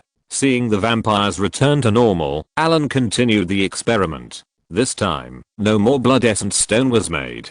Allen did not need this thing, but it could be used for trading. During this period, Viken, Van Helsing and others began to make preparations to kill Dracula. Since Allen captured 2 vampires, other vampires have become more restrained. However, the werewolves under Dracula began to harass the town. These werewolves acted quickly and there were a large number of wild wolves following them. There were hundreds of them at most. Such a large group of wolves and werewolves was very dangerous in this era without weapons of mass destruction. In this case, unless the army is dispatched, the wolf pack comes and goes like the wind, and there are werewolves leading them. The army can't catch up at all, and this place belongs to the territory of the Navalari family. If Viken and Anna ask for help from other countries around to help them eliminate the wolf pack, then his family will completely lose face in the entire European upper class. In the eyes of these old nobles, face is more important than life. In Europe, many nobles have been living in extreme poverty and are unwilling to give up the face of the nobles. Fortunately, Viken and Van Helsing were both strong and led many militiamen to defend the town with the help of the city walls. The little girl Helen had been living with Anna for some time, but she would come to Allen every day. In the end, the little girl decided to take revenge on her own. Allen considered it and agreed. After the 2 vampires had recuperated, Allen extracted their blood again. He planned to use blood transformation and genetic technology to improve the blood of vampires. Although vampires are powerful and have a long life, their weaknesses are too obvious. Allen was going to try to weaken or even completely eliminate these weaknesses. The substances in vampire blood are very complicated. After comparing it with human blood, Allen separated the substances that were not in human blood little by little. Then let these substances react with ultraviolet rays, silver, and garlic respectively, and finally found several substances. These substances can be said to be the weaknesses of vampires, but after eliminating these substances, vampires also lost most of their strength.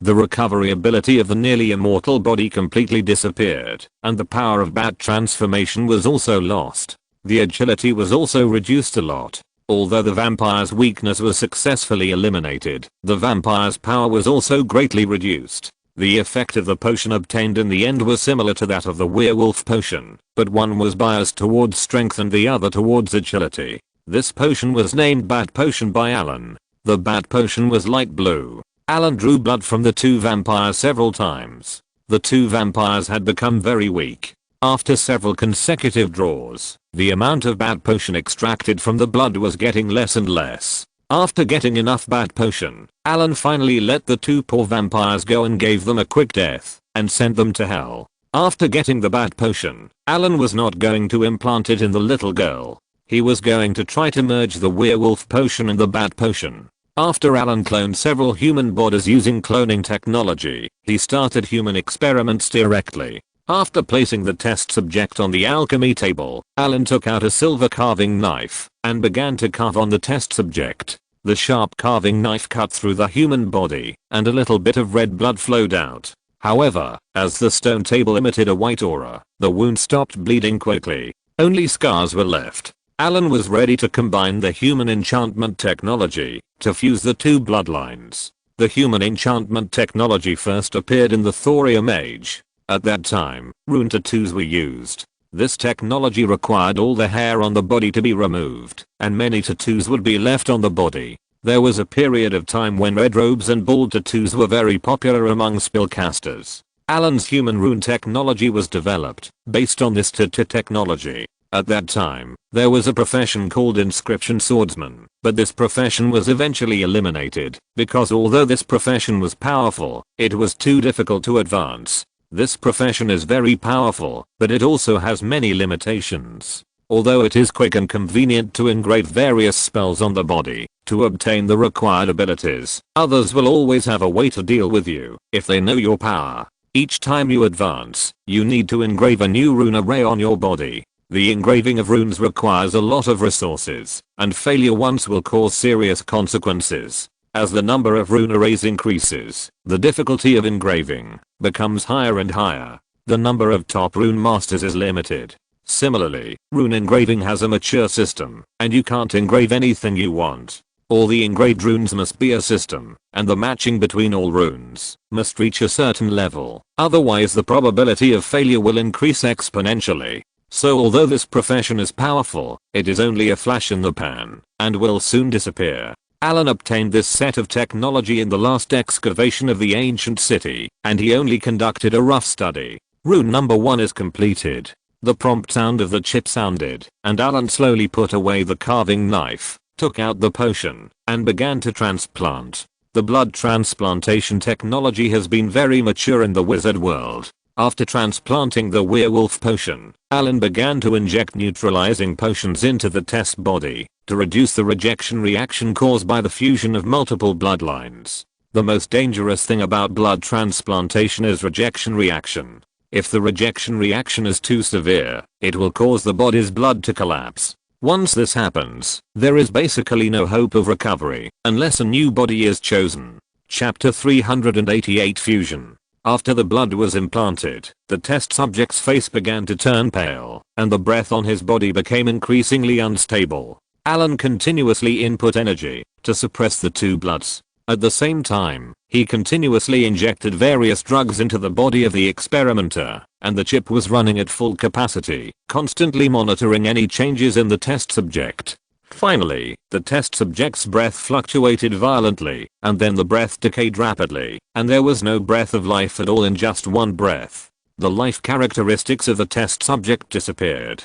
The test subject died. The experiment failed. A cold mechanical voice sounded in Allen's mind. Failed again. Allen frowned and looked at the corpse in front of him. Open the experimental data on the chip and compare the previous experimental data. As Allen's voice fell, a large amount of data continued to appear, and three-dimensional human models appeared in front of him.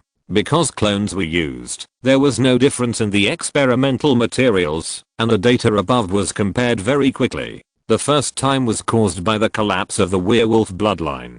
The second time, after adjustments, the neutralizing agent was increased, and the result was that the test subject itself collapsed. The third time, the strength of the test subject was strengthened, and the bloodline began to fuse initially, but the fusion quickly caused a chain reaction, and the bloodline saw a direct explosion due to rejection. This time, a hemolytic agent was added, but it still didn't work. Allen looked at the data listed above. The three bloodlines only had a low matching degree. If you want to fuse, you must find an entry point. Find the similarities of the three bloodlines and fuse them, so that there is a chance of success. Werewolf, vampire, human. Allen muttered to himself as he looked at the large amount of data.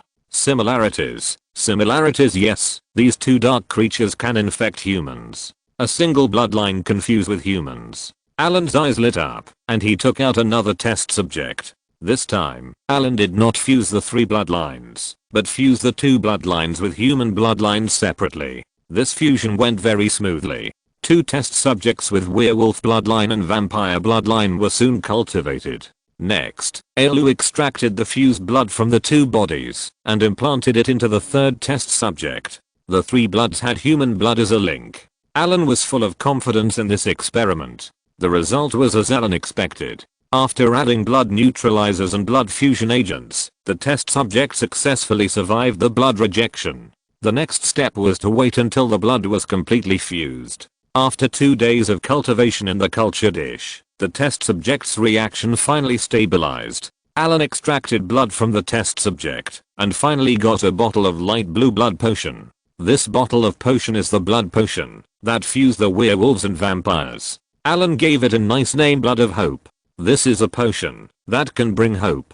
Shira, have you really decided? You know, this road is not easy to walk. Although you will gain powerful strength, you will also lose a lot.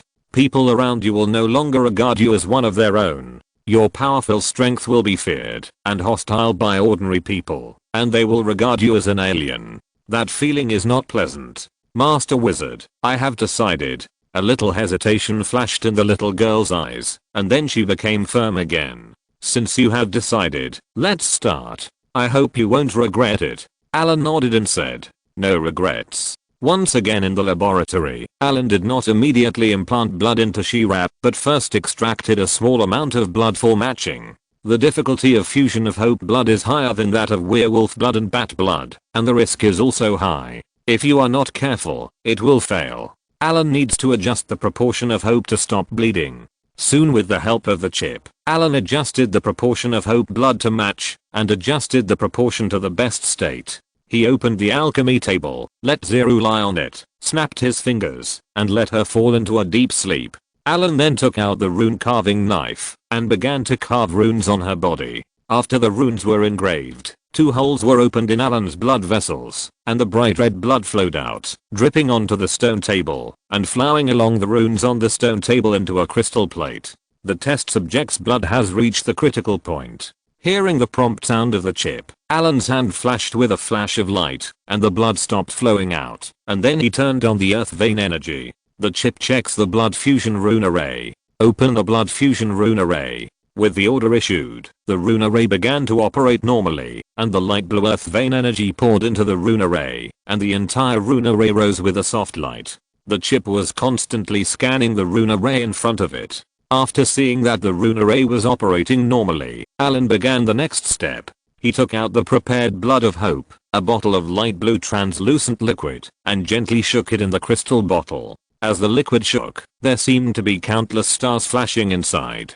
This improved blood extracted from the blood of 2 dark creatures looks very beautiful. Allen deduced through the chip that, if it is successfully fused, the host's physical fitness will be greatly improved, and even after fully mastering the ability of the blood, the strength will surpass the Great Knight and approach the formal wizard. This blood can master some spell-like abilities. The mental suggestion from the vampire can affect the minds of other people, and the violence from the werewolf. At the same time, after implanting this blood, the body will also undergo some changes, and the appearance will become more attractive. Lifespan is extended. With so many benefits, there are naturally defects. This blood will make it difficult for them to give birth to offspring, and although they are no longer afraid of sunlight, silver, and holy water, they will instinctively hate these things. Standing in front of the experimental table, Allen slowly poured out the solution in the crystal bottle. As the blood of hope was poured into the rune array, the blood fusion rune array instantly shone brightly. The original speed of extracting energy doubled directly, and the 2 bloods that were originally distinct in the crystal plate began to slowly merge. After the 2 bloods were completely fused into one, these bloods began to slowly flow back under the action of the rune array. Blood flowed along the rune array on her body, gradually penetrating her skin and entering her body. The chip constantly monitored Zeru's body data. As time passed, the blood slowly flowed back, and Zeru's body gradually left the state of suspended animation. Looking at the constantly changing data in front of him, Allen kept taking out bottles of medicine and adding them to calm the already restless blood in her body. As the light of the rune array gradually converged, Allen stopped. Whether it would succeed next would require time to wait quietly. Allen activated the rune array to isolate it, and then left the laboratory. Chapter 389 ZRUI. Although you have gained power, you have not mastered it at all. Allen stood in the training ground and shook his head, while watching the little girl in training. Allen raised a wooden sword with his foot, and stretched out his arm to grab the hilt. Pick up your sword and attack me. Allen looked at Siri in front of him and said, Master Wizard, this. Siri looked a little hesitant. Hurry up. Allen interrupted directly. Siri gritted her teeth, and pulled out the wooden sword for training, and rushed towards Allen quickly. Her swordsmanship was not very good. She just learned a little from Anna during this period. Allen moved her wrist, and the next moment her body flew backwards. Severe pain came from her body. Just now, Allen did not use any force at all. He just pushed her sword away, and waited for her to put it on herself. Fortunately, after the blood was implanted, her physical fitness was strong enough. If it was still before, this would have cost her half her life. Get up. Continue. Allen's cold voice sounded. Siri gritted her teeth, stood up with difficulty, and then picked up the weapon to continue attacking Allen. The next moment she was knocked out again. Bang, bang, bang. The sound of collisions continued, and the sound of flesh rubbing against the ground continued. Siri, who fell to the ground, could no longer remember how many times she had been attacked. She only felt excruciating pain all over her body. When Allen was sparring, the chip was always turned on, monitoring the changes in her body at all times. Siri, who had merged with the blood of hope, needed a lot of training to fully control her power. Her current state was like a child who had mastered superhuman power, but could not use it at all. Allen would first strengthen her training to help her master these powers in a short time. Power, revenge with perseverance. Siri struggled to get up from the ground again, and then attacked Allen, but this time her steps were unstable and shaky, and her weapon was crooked. Allen gently pushed the weapon away, and with a plop, Siri fell directly to the ground, and then struggled to get up. Okay, stop first. Looking at the exhausted Siri, Allen nodded slightly. You need to master your power as soon as possible. That vampire won't give you much time, and the wolves outside won't give you time either. You need to grow up as soon as possible. At this time, Zui looked extremely embarrassed and miserable. Not only was her body dirty and covered with dust, but her body was also covered with bruises and purples, and some parts had large areas of abrasions. However, these wounds began to heal over time, and the bruises on her body gradually dimmed and finally disappeared completely. A warm energy spread from her body, which was very warm and comfortable. Zui was already tired and drowsy, and she fell asleep directly under this power. This power was the dormant power in the blood that began to play a role. When the blood was implanted, the activity of the implanted blood was suppressed to the lowest due to the strong rejection reaction. When the blood was implanted, a lot of exercise was needed to activate the blood. Seeing Zui who was sleeping, Allen smiled slightly, snapped his fingers, and an invisible force lifted her up and sent her to her room. Allen came to this world and planned to stay here for a while. He needed a lot of people to help him do things. The time of a wizard is very precious. He planned to create some manpower to serve him. This world is not safe. There are many dark creatures hidden in the darkness, so Allen's manpower must have certain strength. And Allen has a bad taste. He plans to leave something in this world, such as a complete set of Witcher heritage. Allen doesn't care what this world will become. He just wants to feel the feeling of being a mastermind. In the wizarding world, he has always been trying to fight against the abyss, but there are always some fucking guys. He plans to give himself a vacation and stay in this world for a while. This world is not simple. There are demons and gods.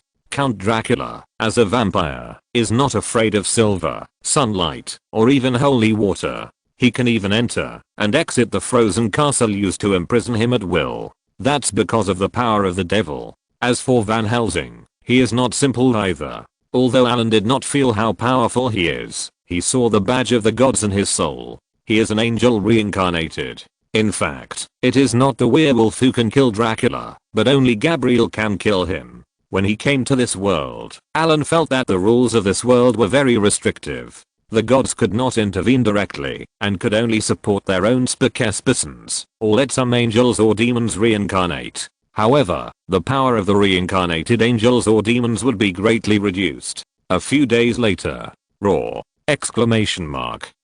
A roar came from the wilderness, with anger, unwillingness, and despair, and gradually subsided. Zui was wearing a leather armor, and holding a long sword in his hand, fighting with a werewolf. Around him were some black wolves, that were half a person tall and nearly 2 meters long. The black wolves had strong muscles and bones, sharp claws and fangs, and were much stronger than ordinary wild wolves. At this time, they were already dead, and there were many fatal wounds on their bodies. The werewolf in front of him was 2 meters and 5 meters tall, with sharp teeth like a small dagger, and a trace of cold light on his claws, which made people feel terrified at first sight. At this time, there were many scars on its body. The most terrifying one was a 1-foot-long wound on its chest.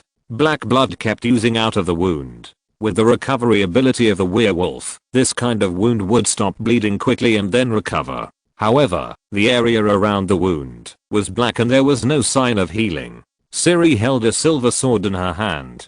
She was not afraid of the werewolf that pounced on her again. The silver sword in her hand caused serious damage to the werewolf. After a while, the werewolf's head was cut off by a sword. The huge body without the head fell to the ground with a bang, and black blood splashed. The corpse twitched slightly and lost its vitality. With the death of the werewolf, the huge body began to shrink, and finally turned into the appearance of a middle-aged man. After successfully killing the werewolf, Ciri looked at her hands blankly with excitement in her eyes. After a few days of training, she finally mastered her own power. Vicken and Van Helsing next to her were also shocked. Although they knew that Ciri would gain powerful power, this power actually turned an ordinary girl of 13 or 14 into a powerful warrior who could kill werewolves in just a few days. But after the shock came surprise. They were already prepared to kill Dracula, so naturally they hoped that their companions would be as powerful as possible. Chapter 390, Stitched Monster. After completing the blood implantation experiment, Allen began to look for the Frankenstein. Frankenstein was a stitched monster created by a mad scientist, Victor Frankenstein, using 7 human corpses. No matter which world, resurrecting the dead or creating life is the domain of God. It must be said that this scientist Victor is a madman. If he were in the wizarding world, he would definitely become a legendary spellcaster, as long as he did not die halfway. He actually relied on the power of an ordinary human to create a human who should not have appeared at all. This stitched monster has strong vitality. Dracula just wants to catch him and then use his abundant vitality to bring his offspring back to life. Allen is also grateful for this artificial life. This method of creating life is rare even in the wizarding world. After turning off the life detection spell, Allen came to a ruin. It was once burned by fire, and now only broken walls and ruins are left. The life detection spell found that there was a strong life reaction here. Wind spell. A gust of wind blew away the ashes and other debris on the ground, and a dark hole appeared on the ground. Allen jumped up lightly, and then jumped down. Somewhat unexpectedly, this underground cave is very deep. There is a small puddle at the bottom of the cave, and stalactites hang from the top of the cave. This is a naturally formed cave. Detect life. A flash of light quickly expanded around Allen, and then the information was fed back to Allen's mind. Found you. The next moment, a figure flashed, and Allen had disappeared. A flash of light flashed, and Allen's body appeared in a corner of the cave. Not far in front of Allen, a terrifying figure appeared. Nearly 2 meters tall, the left and right arms are different sizes, obviously taken from 2 corpses of different sizes. The blood vessels in the left eyeball are probably ruptured, allowing blood to fill the iris, dyeing the eyes dark red, like the devil of hell. From the ankles to the face, there is no intact skin as big as a palm. Countless white, dark, smooth and delicate, or often calloused skin are staggered all over the body of the monster, like an old piece of clothing with countless patches. His expression could no longer be described as ugly or ferocious, because a large area of skin on his face was rolled up like a piece of unsewn clothing, and the muscle texture and nerves and blood vessels inside were clearly visible. In comparison, his mouth of uneven teeth exposed outside was a delicate work of art. The brain was like a glass cover, through which you could see the entangled electric light and a glowing crystal inside. Although he had made sufficient mental preparations, the first sight of this stitched monster still made Allen frown. Poor craftsmanship. Looking at the monster in front of him, which was made up of several corpses, Allen complained. This level is not even as good as that of the necromancer. Your creator is so casual. After all, as a successful test subject, there is no one uglier than you. Who are you? Seeing Allen suddenly appear, the stitched monster looked alert. It doesn't matter who I am. What's important is that I have discovered a new research project, Allen said as he looked up and down at the stitched monster. You are Dracula's minion. The angry stitched monster picked up a rock with its huge arm and threw it at Allen. Then it turned around and tried to run away. Can you escape? Allen snapped his fingers, and the flying rock flew back at a faster speed, directly knocking down the stitched monster who was about to escape. Binding spell. A flash of light flashed, and the stitched monster, who was about to struggle to get up, became stiff and unable to move. Let go. Let me go. Allen snapped his fingers, and the stitched monster flew directly into the air, and flew in front of Allen. What a strange creature. Using several corpses, it can actually create a new life. Allen simply checked the monster in front of him. There was no smell of decay and death. Although it looked hideous and terrifying, this stitched monster was not an undead creature. In other words, it was a new life. You can't catch me. I didn't kill anyone, and didn't break any laws. The stitched monster struggled to escape. I'm sorry, I'm not a policeman or a judge. Allen shrugged and said, I need you to cooperate with some experiments. Don't worry, I will ensure your safety. Sleeping spell. A beam of light flew out and sank into the body of the stitched monster. The stitched monster had no room for resistance and fainted directly. Sure enough, he has escaped the category of undead creatures. All undead are immune to sleeping magic. Back to the town. The wolves outside the town had dispersed. On the walls of the town, bloody wolf heads were hung.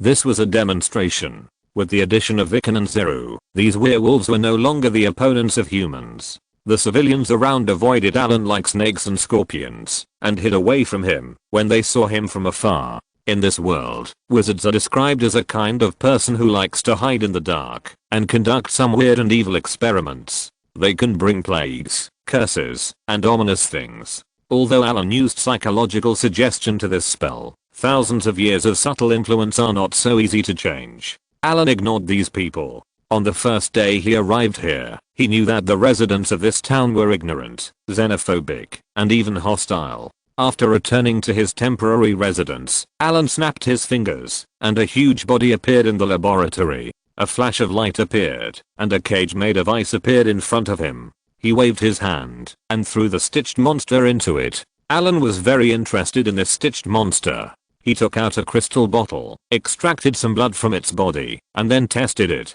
Unlike ordinary blood, the blood of the stitched monster is blue, and Allen found that the life energy contained in this blood is far beyond that of normal people, but no other energy was found in the blood. Allen was a little disappointed with this result. Then he put the stitched monster on the laboratory, took out a silver carving knife, and gently scratched it. The surface seemed to be a piece of skin made of several pieces of cloth. There was nothing abnormal about the stitched monster's organs, but these organs belonged to different humans. There was a weak lightning force in his body. Allen checked it several times, and found nothing else. Although the stitched monster looks very scary, he has not gotten rid of the characteristics of a creature. Although he is powerful, he can still be injured. The heart is also his weakest point. Allen's gains after checking it once were very limited. Thanks to the silent book friend for the 500 starting coins reward.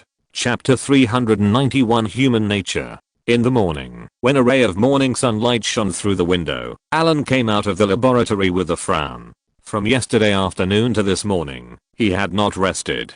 During this time, he was studying the stitched monster, but after dissection and blood research, Allen's harvest was very little. In addition to the vigorous vitality, this monster only has a good strange power, and there is no other outstanding place, which makes Allen a little confused. Allen now lives in the castle of the dead Wiccan family. This is a Gothic building with a history of more than 400 years. However, now only the Wiccan brothers and sisters, Sherry, Allen, Van Helsing and others live in this castle. The castle was originally a military building. The castle is surrounded by thick walls and towering towers. The manor, horse farm mill, and blacksmith shop can be completely self-sufficient. The periphery of the castle is the residential area of civilians. They will live around the castle. Over time, the population will gradually increase, and a town will be formed. This is also the origin of most European towns. As a backward mountainous area in Eastern Europe, transportation is inconvenient here, and many places still retain the medieval style. The entire castle is located in a strategic location, occupying the high ground of the entire town. There is a specially dug canal in the castle, and the water is brought down from the distant mountains. There are no trees around the castle. All the trees have been cut down, and the ground has been leveled, with a wide view. This is to prevent attacks by vampires or werewolves. There is no place to block the view. Once a werewolf or vampire attacks, it will be easily discovered. Allen took out a cup and poured himself a cup of hot tea, drank it, and then closed his eyes to think about the problem. Suddenly a noisy sound woke him up. Frowning slightly, Allen opened his eyes and came to the huge glass window in the room. At the gate of the castle, more than 1,000 people have gathered. There were waves of noise, mixed with a lot of abuse and foul language, and people in the distance were constantly gathering towards the castle. Stop. What happened to so many people gathering here? Viken hurried to the city gate with a few guards, stood under the gate of the castle, and scolded the crowd with a gloomy face. Anna and Van Helsing followed closely behind. Seeing Vicken and Anna coming, the noisy crowd gradually quieted down, and the flow of people finally stopped surging forward. Make way, let the Lord take a look. The crowd parted, and a middle-aged man came out, holding a 7 or 8-year-old girl in his arms. Well, what's wrong with Jess? Anna saw the person coming, and hurriedly walked up. Anna was very familiar with Will. Jess was his little daughter, and Will was the best blacksmith in this territory. Here, in addition to the Lord, the highest status is the priest, and the next highest is the blacksmith. The productivity of this remote town is not developed, including the weapons of Anna and Vicken, which were provided by Will. So although they are the lords, they must also give Will preferential treatment. When they walked in, Anna's eyes widened instantly. She had already seen that there were 2 clearly visible blood holes on the girl's ivory-like neck. There are others. As the sheriff spoke, several more people came out. The bakery owner Brad, Hunter Matthew, and veterinarian Jason came out with their wives. As the richest people in the town, their wives now all had dull eyes. There were also 2 clear blood holes on his neck. It's vampires. They attacked the town last night. Yes. Matthew nodded and said, we slept very soundly yesterday, and didn't feel anything at all. It was just that I suddenly felt very cold in the middle of the night. I woke up immediately, after noticing something was wrong, and then I found that my wife was not beside me, but standing in front of the window. Her expression was hideous, and she said in a man's voice, hand over the human who killed the vampire, otherwise your wife will become a living dead forever. After that, her body went limp, and collapsed to the ground. Her eyes were dull, and she had no reaction at all. If it wasn't for her heartbeat, I would have thought my dear wife had left me. Matthew looked at Anna with a pleading look. The other victim stared at her. Please, sir. Will said in grief, Jess is only 8 years old. Lord, I'm willing to help you deal with Count Dracula, but Jess is only 8 years old. Please save the child. Facing the sobbing Will, Anna was obviously not feeling well. This strong girl didn't know what to do at this time. What do you want to do? Seeing Anna didn't say anything, Vicken on the side spoke up. Sir Vicken, this is the revenge of the vampires. Just do as they say, and hand over those outsiders. Yes, these outsiders and the so-called wizard attacked and killed the vampires, so these vampires will take revenge. They are a group of disaster stars. We have lost enough people. Now even our wives and children have become half dead. Hand over these outsiders who angered the vampires in exchange for peace in our town. Peace? What you call peace is handing over 2 people to the vampires every month. Van Helsing's sarcastic voice came over. Shut up, you foreign disaster star. You have no right to speak here. It's all you foreigners who are causing the trouble. If it weren't for you, how could the vampires come back to attack the town? You should die. Someone in the crowd immediately started to instigate. Under their instigation, these people became more and more excited, and there were insults and insults everywhere. Some people even pushed and shoved to rush to the castle. Fellow villagers, calm down. Princess Anna tried her best to calm the anger of the civilians, but it didn't work. Many of these people had lost their loved ones during this period, and they were on the verge of an outbreak. There was also a rumor that it was because the foreigners offended the vampires, that the vampires would retaliate against them. The attack last night was the last straw that broke the camel's back. The next day, someone was attacked by the vampires again, and they used this to threaten them. The resentment and anger that had been accumulated for a long time broke out directly at this moment. They began to attribute all the misfortunes and disasters they had encountered to these foreigners. Some people in the crowd kept stirring up trouble, adding fuel to the fire. Vicken and Anna were already extremely anxious, and they gradually lost control of the situation. If you're listening to this novel on a channel other than Fanfic World, it means they downloaded and uploaded it without effort. We cordially invite you to visit our channel, Mundo Fanfic Novelos. There you'll find the original version of this story and you can explore many other novels of various genres. We're waiting for you to immerse yourself in a world of incredible novels. Chapter 392 Human Nature 2. The people are simple, but often ignorant. When they are determined to do something, Prince Vicken and Princess Anna, who are too young and lack prestige, find it difficult to convince them. Faced with this dark crowd, Princess Anna also feels at a loss. Although she can face vampires and werewolves without fear, she has never experienced a scene of confrontation with the people she protects. This is the person you want to protect. A calm voice came, and Van Helsing turned his head and saw that it was the wizard. They are ignorant, only care about the present, greedy, and mercenary. There is no problem at ordinary times, but once you affect their interests, everything will explode. Allen said, looking at the crowd in front of him. This is also the reason why I'm treated as a murderer every time I take action. Countries do not welcome me and treat me as a wanted criminal, but when things get more serious, we need to clean up the mess. Van Helsing looked at the crowd and sneered. This is not what you should say. As a member of the Holy Knights, humility, integrity, mercy, bravery, justice, sacrifice, honor, and soul should be your code of conduct. Moreover, these people are believers of your Lord. As the Lord's hound, shouldn't you go out to protect them? Allen looked at Van Helsing with a smile. If it were as you said, I would have died in some corner long ago. Van Helsing ignored Allen's sarcasm and gathered his sleeves, ready to take action at any time. Allen chuckled twice and said nothing more, turning his head to look at the farce in front of him. Go to hell. Just when the situation became more and more unstable, a shout rang out.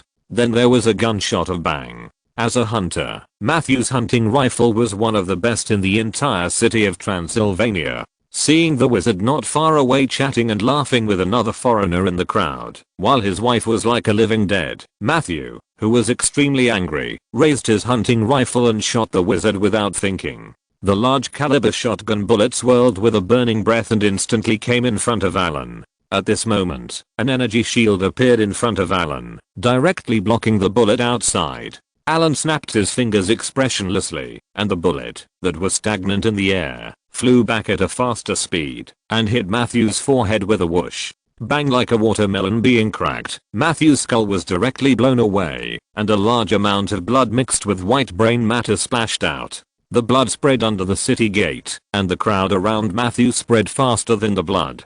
In an instant, there was only a lonely and bleeding corpse lying on the ground, and no one could stand within a radius of 2 meters. The villagers' faces were extremely pale. Although they had long known that the wizard's methods were strange, they did not expect that the other party could easily kill a person without even moving his hands or feet. Are you crazy? He is just a poor man whose wife suffered misfortune, and his attack is not dangerous to you. Why do you want to kill him? Princess Anna was stunned for a moment before she reacted to the bloody conflict in front of her. She immediately drew her sword and pointed it at Allen, asking, Anna, stop it. Viken's face changed drastically, and he rushed through the crowd around him in an instant, grabbed Anna's arm, and took the weapon away. Master Wizard, please forgive Anna's offense. Viken saluted to Allen quickly. Allen glanced at him without saying anything, but turned his eyes to the group of civilians. As Allen's eyes swept over, all the civilians did not dare to look at him, and their bodies retreated involuntarily. Get out.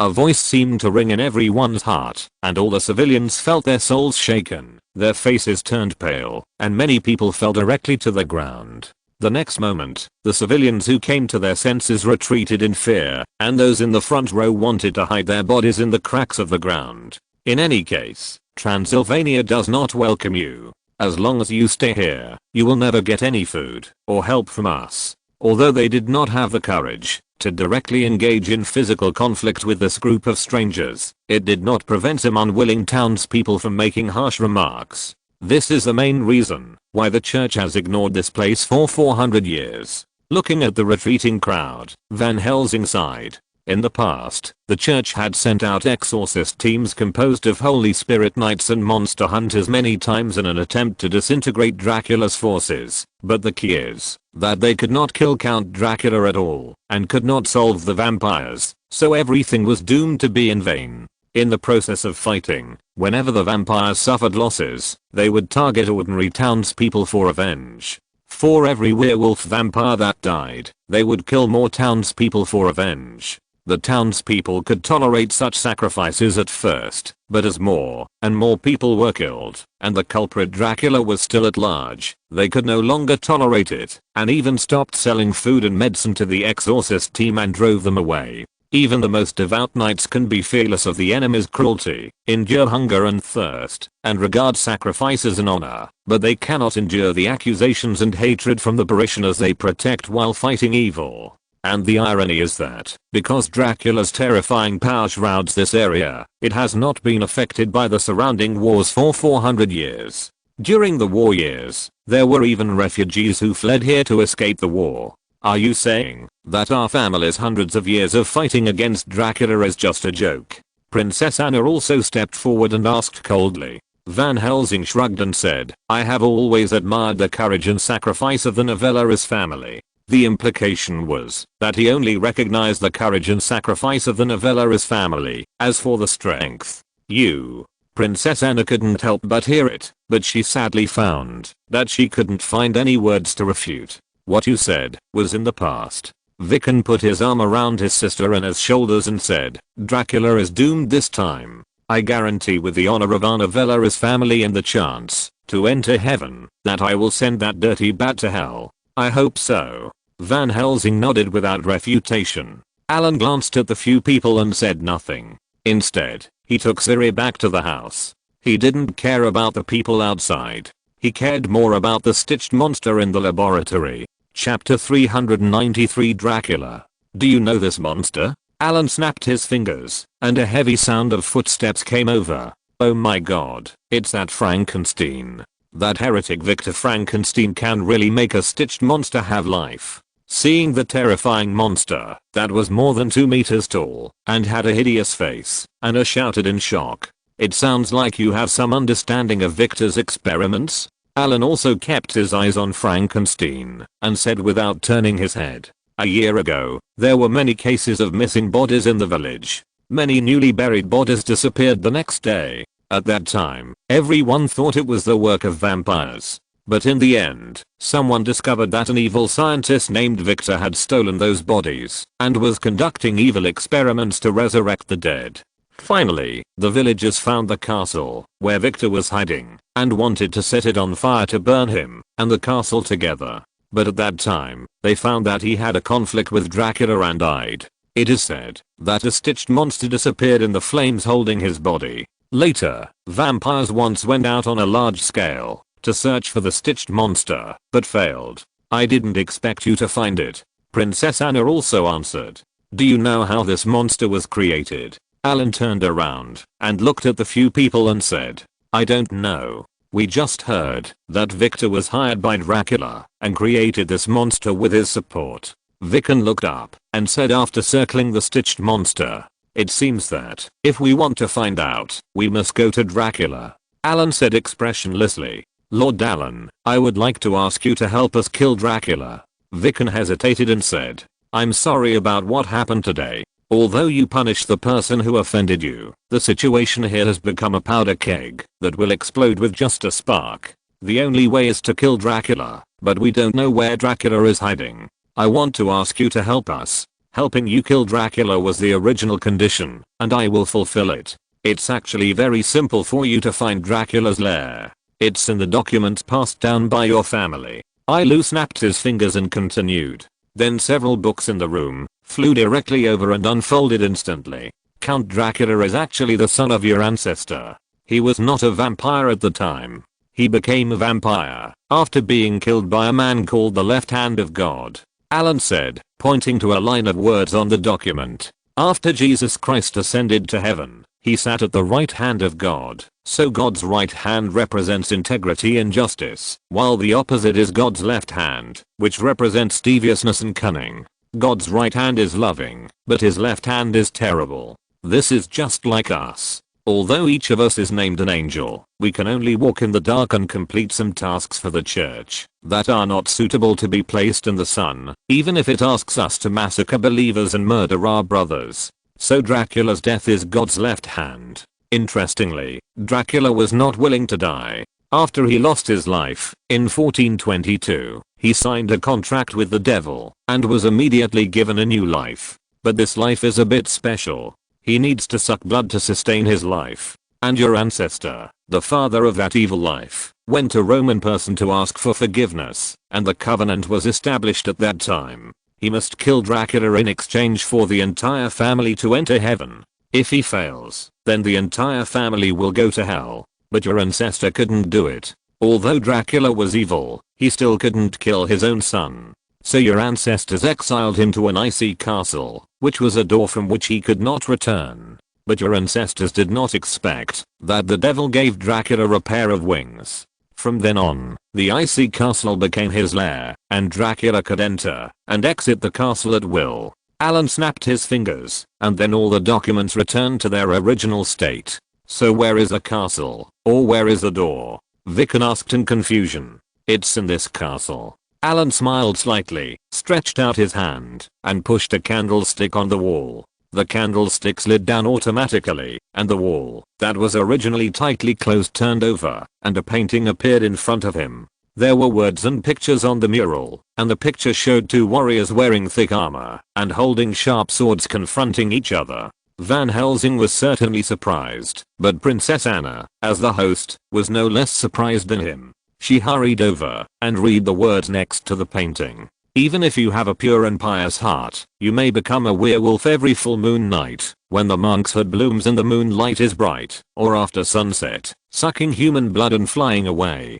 As I was reading, the two warriors in the painting actually moved and started fighting with their weapons. The clanging sounds of armor rubbing against each other and weapons hitting each other were clearly heard. This change also scared Princess Anna. After all, people of their time had never seen animated films. After fighting each other for a few times, the two warriors threw away their weapons, then roared to the sky, and then their bodies began to transform into beasts. One of them was covered with black hair and his head turned into a wolf head to become a werewolf, while the other grew bat wings and turned into a huge bat-like monster. The change in body size caused all the armor on their bodies to shatter, and their subsequent fight became a contest between monsters. In the end, the werewolf won and bit off the bat monster's neck, and the bat monster soon turned into dust. After everything was done, the picture became blurry and finally turned back to the beginning. What does this painting mean? This is the clue left by your ancestors to kill Dracula.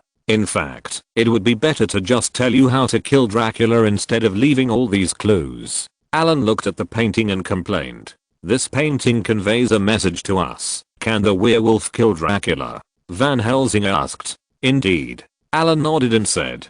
But the strange thing is, if it can really be done, the werewolf still has some room to resist Dracula's consciousness after the first transformation. How come none of my ancestors can kill Dracula with this? Vicken looked back and asked after looking at the painting. Chapter 394 Dracula 2. And since my ancestors knew that werewolves can kill Dracula, then Dracula must know it too. But why did Dracula still subdue werewolves as his subordinates? Wasn't he afraid of being killed by those werewolves? I think you got one thing wrong. Not all werewolves can kill Dracula. Look at these two knights. Do you think anyone could be a knight at that time? Even now, knights are not something that ordinary people can do. Look at the armor and weapons worn by the two above. They are exactly the same, and even the badges on them are exactly the same. Allen pointed to the logo of a winged snake on the armor and said, "This is the logo of our family." Seeing the logo Allen pointed to, Vicken said hesitantly, "If it's just the bloodline of your family, then so many of your ancestors must have killed Dracula long ago. This werewolf should be referring to the god's left hand."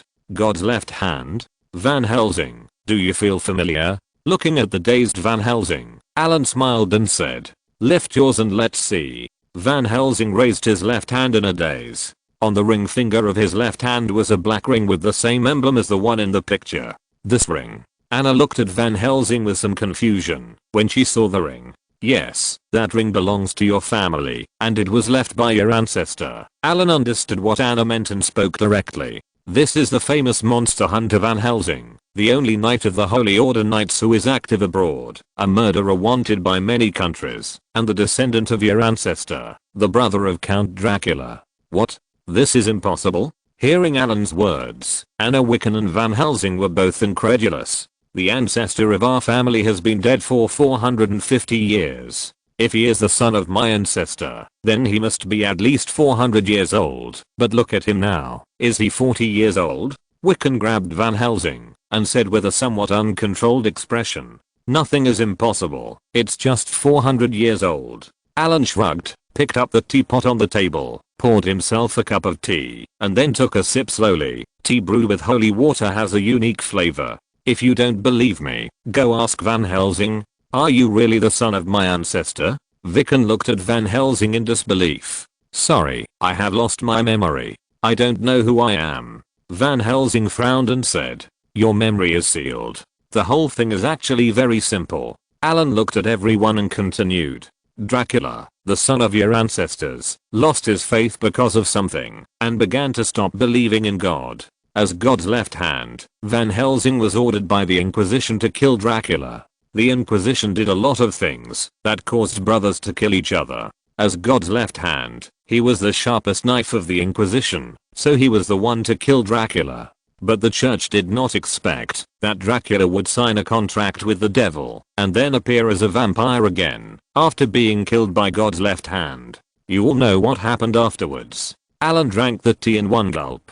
So if you want to kill Dracula, I have to turn into a werewolf? Van Helsing looked up and said, this is the easiest way. Okay, then where is the castle where Dracula is hiding? Follow me. Allen stood up and waved his hand, motioning everyone to follow. The group came to a study. This is my father's study. Since my father disappeared a year ago, we have turned it over. Vicken saw Allen and everyone came to the study and said with some confusion, the answer is here. Allen pushed open the door and walked to a wall. There was a huge map hanging on the wall with a full map of the Villeras family's territory. That door is here. Impossible. If this is that door, my father should have opened it long ago. Anna obviously didn't believe it. That's because your father is missing something. There is a sentence missing on this map. Allen pointed to the lower left corner of the map, where there was a missing piece. Van Helsing, take out the fragment of the map in your hand. Van Helsing took out the fragment given by Archbishop Van before leaving, and pieced it together on the mural. Then read the last secret word aloud. In the name of God, open this door. Like a golden snake swimming, countless light snakes rolled over the mural, and the patterns and canvas disappeared one by one, and a silver white mirror appeared. Van Helsing stretched out his hand to the mirror, as if immersed in water. His hand went straight through the mirror. It was extremely cold inside, and the cold wind and snowflakes kept falling on his hand. Oh my god. Dracula's castle is behind the mirror. Let's go now and kill him completely. As they said this, several people prepared to go in. Wait a minute, Allen said, and everyone looked back. Van Helsing, I think you need this. Allen took out 2 glass syringes and threw them to Van Helsing. The green one is a werewolf toxin. If you inject it, you will be infected with the werewolf virus and become a werewolf. The colorless and transparent one is the antidote for the werewolf virus. Thank you.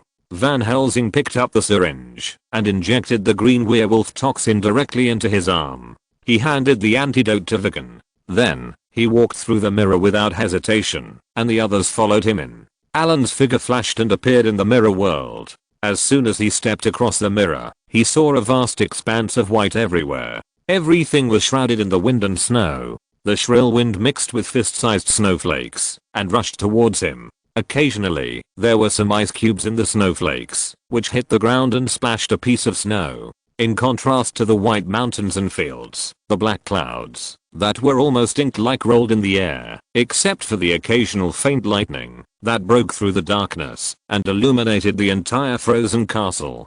The darkness enveloped the place, like a curtain of death falling down, dividing the world into 2 distinct colors of black and white, and waves of eerie and terrifying aura instantly filled the world. Between the snow and dark clouds, a towering and ancient castle full of vicissitudes of time stood, and a strong evil aura filled the entire castle. I didn't expect this to be a space crack. Your ancestors discovered this place and transformed it into an ice prison. Originally, Dracula could never get out once he entered here, but the devil gave him a pair of wings so that he could enter and exit at will. After Allen entered here, he found that this was a naturally formed space crack, and it was unknown how long it had existed.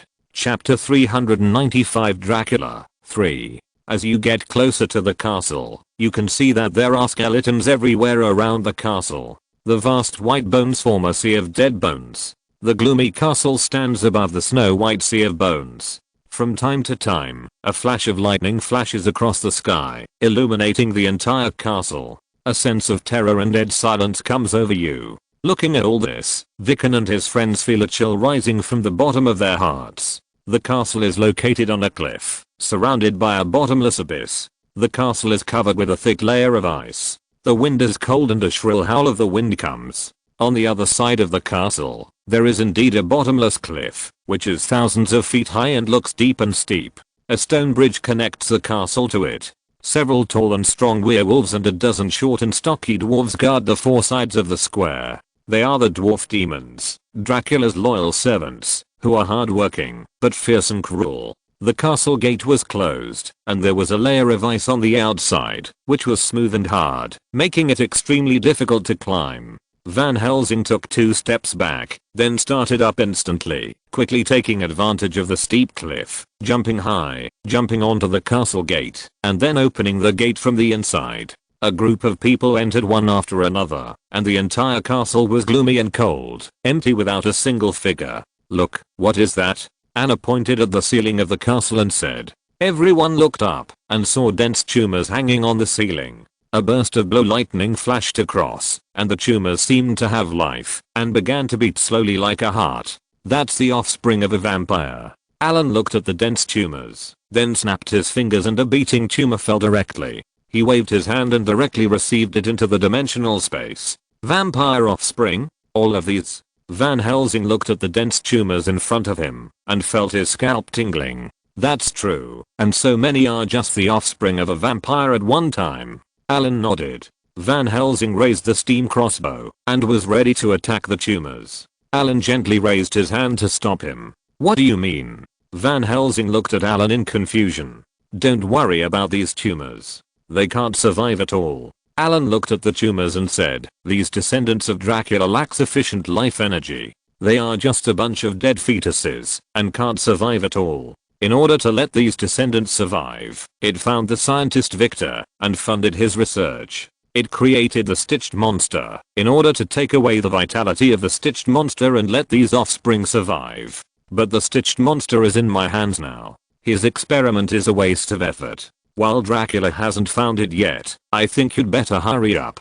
After hearing Allen's explanation, everyone ignored the tumors and ran directly to the depths of the castle. At this time, deep in the castle, in a hall, there were many crude and strange machines. A group of dwarves kept climbing back and forth on the machines. Wires as thick as fingers were crisscrossed, and blue electric lights flashed from time to time. A man in a black windbreaker, handsome and evil, stared at the whole machine without blinking. "Ego. Master. I'm here. How long do we need to prepare?" "Almost, Master. It will be done soon." A pale, zombie-like hunchback man said. "Are you ready for the experiment?" "Already ready. This time it's a werewolf." "Damn it, where is that stitched monster hiding?" "I don't know if the machine left by Dr. Victor will work." The handsome man looked at the machine in front of him with a gloomy face. "Okay, Master." A voice woke him up from his contemplation. "Start." With an order, the switch was pulled down fiercely, sparks flew, countless blue electric lights flashed back and forth, and then the whole machine started to run. Boom. There was a thunder and lightning in the sky, illuminating the dim castle. The lightning shone through the windows, revealing hideous shadows in the castle. There was another thunder, and a blue lightning struck the top of the castle fiercely. This was the highest point of the castle. A long metal rod was tied up high, and the bottom was connected to a platform by iron chains. As the lightning struck, a painful hissing sounded, and countless blue lightning covered it. On the platform, a werewolf with a body size of more than 2 meters and 5 meters was tied to it by many iron chains. The lightning flashed back and forth on its body. The werewolf's black hair exploded, and painful howls came out. A smell of burnt flesh spread. The blue current flowed along the lines to the tumor on the ceiling. The tumor, which was originally half dead, began to beat continuously, and became stronger and stronger. After seeing the situation of those tumors, the man's face was overjoyed, and his palms clenched tightly. Swish, swish, swish. A rain of arrows was instantly triggered, and arrows shot from the gate one after another. The dwarfs operating the machines around were instantly nailed to the ground. Without control, the current in the machine was significantly weakened. Roar. Who is it? Seeing the tumors beating slowed down, the man's face changed drastically. His handsome face changed drastically. Canine teeth grew out of his mouth. His body grew taller, and a team of huge flesh wings opened directly from his back. In just a short moment, he changed from a handsome man to a terrifying monster. Gabriel. It's you. After seeing Van Helsing holding a steam crossbow, the monster called out a name. Dracula. Today is your death. Vicken, who followed closely behind, stared at Dracula. Everyone is here. I didn't expect you to break in here. I didn't have time to look for you during this period of time. Today you actually came to my door, so all of you stay. Before he finished speaking, Dracula had already stretched out his body and rushed out at a speed that was difficult to see with the naked eye. Vicken was not to be outdone. He roared loudly, and his body expanded directly, as if it was inflated, and then rushed up fearlessly. Ciri didn't say anything. The silver sword in her hand flashed a little cold light. In a flash, it had already circled the necks of the 3 dwarves standing close to her. Then, with another jerk, a sharp sound, the necks of the 3 dwarves were directly broken, and a stream of smelly blood gushed out. Van Helsing put away the crossbow and rushed up immediately. Together with Vicken, he besieged Dracula. Anna held a musket in one hand and a silver sword in the other, and continued to attack the surrounding dwarves. Abu! A wolf howl sounded, and then agile figures rushed out from all corners of the castle. They were Dracula's werewolf servants. These werewolves' eyes were red, full of violent emotions. Seeing several humans, they roared and rushed up. Chapter 396 Dracula 4. Allen stood aside and checked the crude instrument. All the werewolves and dwarves around him seemed not to see him and just passed by him. Chip, scan the surrounding machinery. An invisible spiritual light scanned the crude looking machine in front of him, and then a 3-dimensional image appeared in front of Allen. Chip, analyze the operating data of this machine. As soon as the voice fell, a large amount of data flashed in front of Allen. Just as Allen was checking these machines, the battle between several people had entered a white-hot stage. Vicken and Van Helsing had been suppressed, and Dracula continued to attack with ease. At this time, Vicken's body was scratched by sharp claws. If it weren't for the transplant of werewolf blood, he would have been killed long ago. Vicken, I didn't expect you to become a monster. A family determined to eliminate darkness has also thrown itself into the arms of darkness. Dracula licked the blood on his hand and instantly distinguished that Vicken's blood was mixed with the blood of other dark creatures. As long as I can kill you, I'm not afraid of going to hell. Vicken panted heavily, and the wounds on his body stopped bleeding. Then he rushed forward. Do you think you can fight me, just because you have some dark power? Naive. Bang. A figure flew backwards at a faster speed, hit the wall of the castle hard, and then slid down. Brother. Anna was anxious when she saw Vicken being knocked away. She shot the dwarf who rushed over. Van Helsing was in a more miserable state at this time. His physical fitness was not as good as Vicken. He was also seriously injured in the fierce confrontation just now. Without Vicken's help, Van Helsing was completely in a state of swinging, and was played by Dracula like a cat playing with a mouse. Gabriel, you have been fooled by your god, just like you fooled me, only I ran away. As the left hand of God, you must be carrying a huge burden and curse. You were the one who killed me. It must be hard to kill your own brother. Dracula kept talking while attacking. Suddenly, he swung his left hand hard, and Van Helsing was thrown out directly, knocking down a wooden frame with a bang. Do you see my hand? You cut off this finger, and took my ring away. All I want is to continue my life, continue my tribe, and maybe get my ring back. At this moment, the clock reached midnight, and Van Helsing, who was already powerless to resist, roared to the sky. The next moment, the muscles of his body began to swell. A lot of black hair emerged from his skin, and his upper and lower jaws were visibly elongated, and sharp teeth appeared. In a breath, Van Helsing had changed from a human to a werewolf, and then instantly pounced on Dracula. Dracula's face just showed a smile of victory, but then it turned into shock and anger. His face changed drastically. Impossible. The change happened very suddenly. Dracula had no time to react, and he subconsciously leaned back, and the claws scratched his chest firmly. Just like countless times he had been attacked before, blood splashed, and then followed by a shrill scream, full of disbelief and horror. Dracula screamed in horror, and this vampire who had lived for more than 400 years once again relived the strong sense of crisis of death.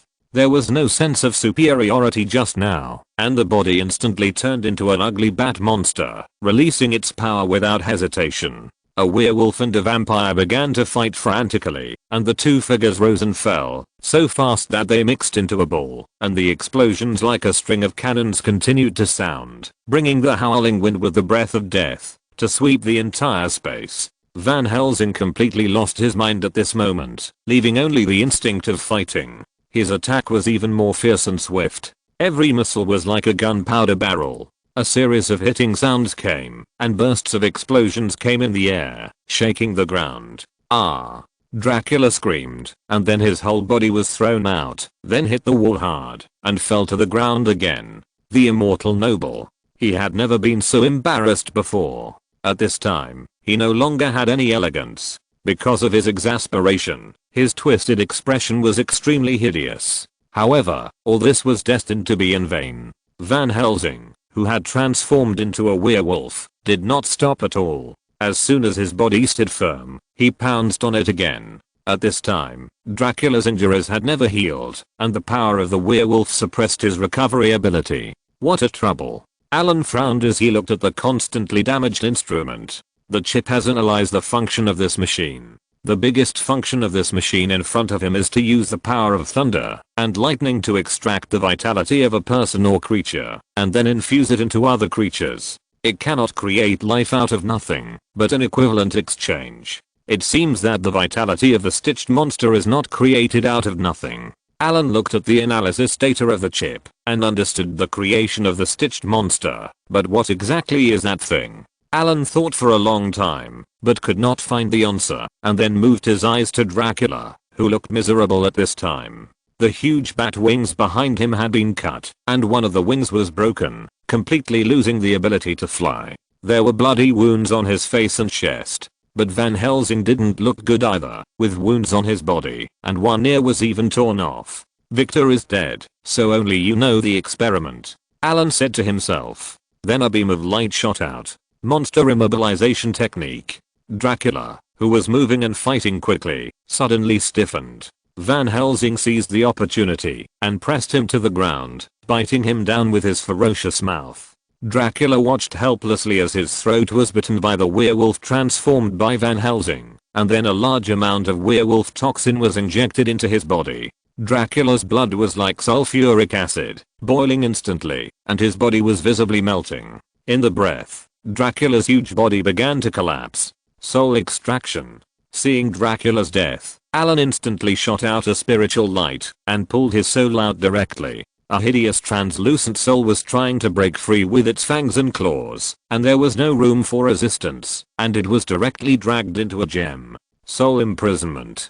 Dracula's soul was sealed in a gem. After killing Dracula, the werewolf transformed by Van Helsing roared and rushed directly towards Allen. Allen frowned, waved his arm, and the huge body of the werewolf flew backwards and then slammed hard on the ground.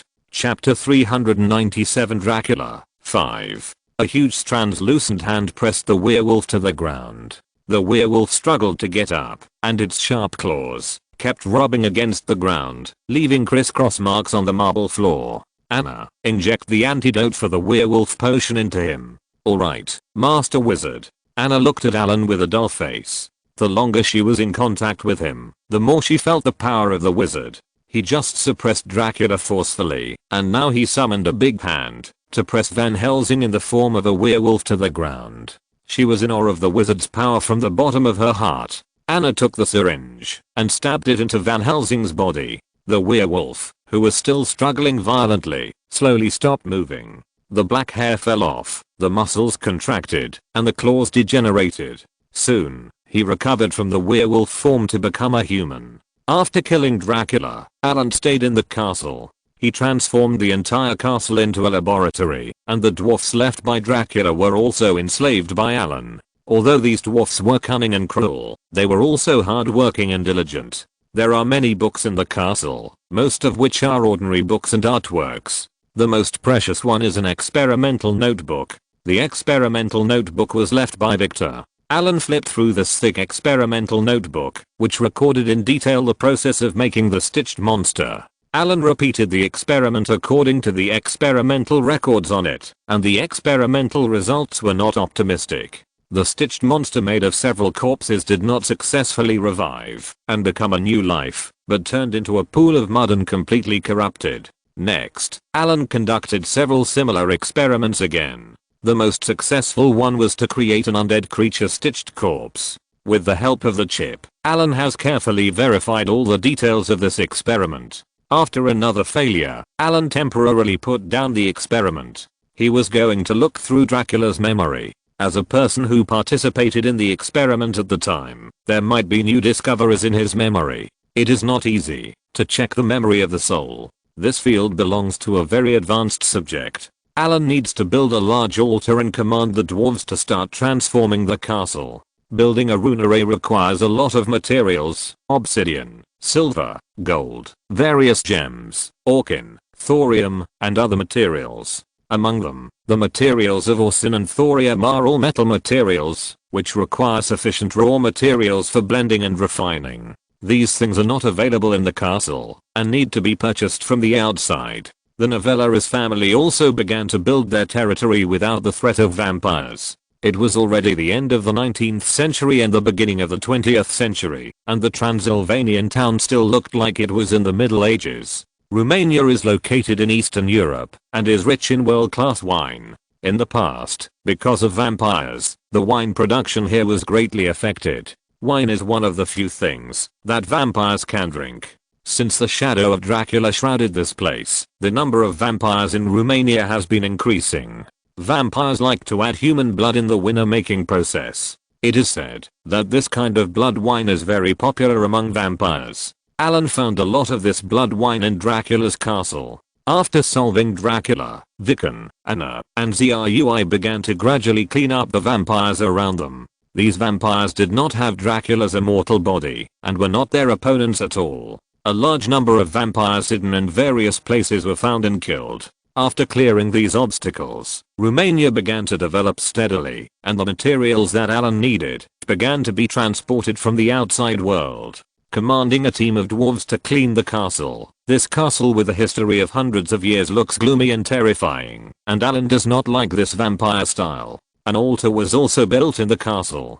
Due to the lack of materials such as mithril, the element pool could not be built, so it was only possible to connect a large number of ground vein nodes and lay energy pipelines. The entire castle has undergone earth-shaking changes. It took 2 months to finally complete the construction of the rune array, and began to use the power of the rune array to view the memories in Dracula's soul. Gently tapping the staff, a dwarf immediately pushed up a lever, and the energy channel opened. Because there was no tower spirit, a large number of people were needed in the castle to operate. Fortunately, there were many dwarves. As the lever was pushed open, energy channels began to open one by one. Light blue energy began to flow into the rune array along the pipeline, and thousands of runes began to light up layer by layer. Allen stood in the center of the rune array, reached out and took out a purple soul crystal from the dimensional space, snapped his fingers, and the soul crystal was directly embedded in the stone platform in the middle of the rune array.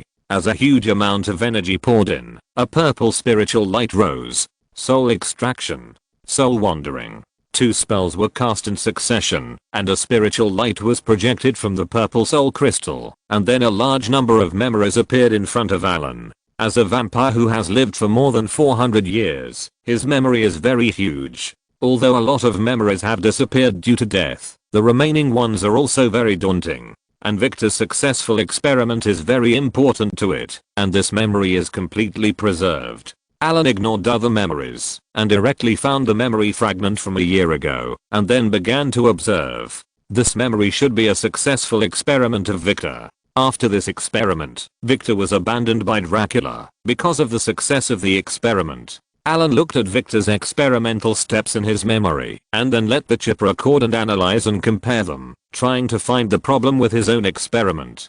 It's just that Victor's test process is exactly the same as Allen's, but the results are completely different, which makes him completely unable to find out where the problem lies. Did Victor add or subtract something behind Dracula's back? Allen flipped through Dracula's memory again, trying to find the cause of the problem. Chip, all the pictures. A flash of light spread instantly, and a large number of pictures were scanned by the chip and then compared. Suddenly, all the pictures disappeared, and Victor's figure appeared in front of him. The chip on the picture had found a clue. After the experiment was completed, a pendant that Victor had worn on his chest disappeared. Allen quickly flipped through Dracula's memory. After the experiment was successful and Victor died, the pendant had not appeared. In Dracula's memory, Victor had always had a pendant on his chest in previous experiments. The pendant was dark red in color, about the size of a thumb, and the color was crystal clear, looking like a ruby. Chapter 398 notes. Pendant? Could it be that the success of the experiment is due to the addition of that pendant? Allen looked at the pendant in Dracula's memory and kept thinking. What exactly is that pendant? Why does it have such an effect?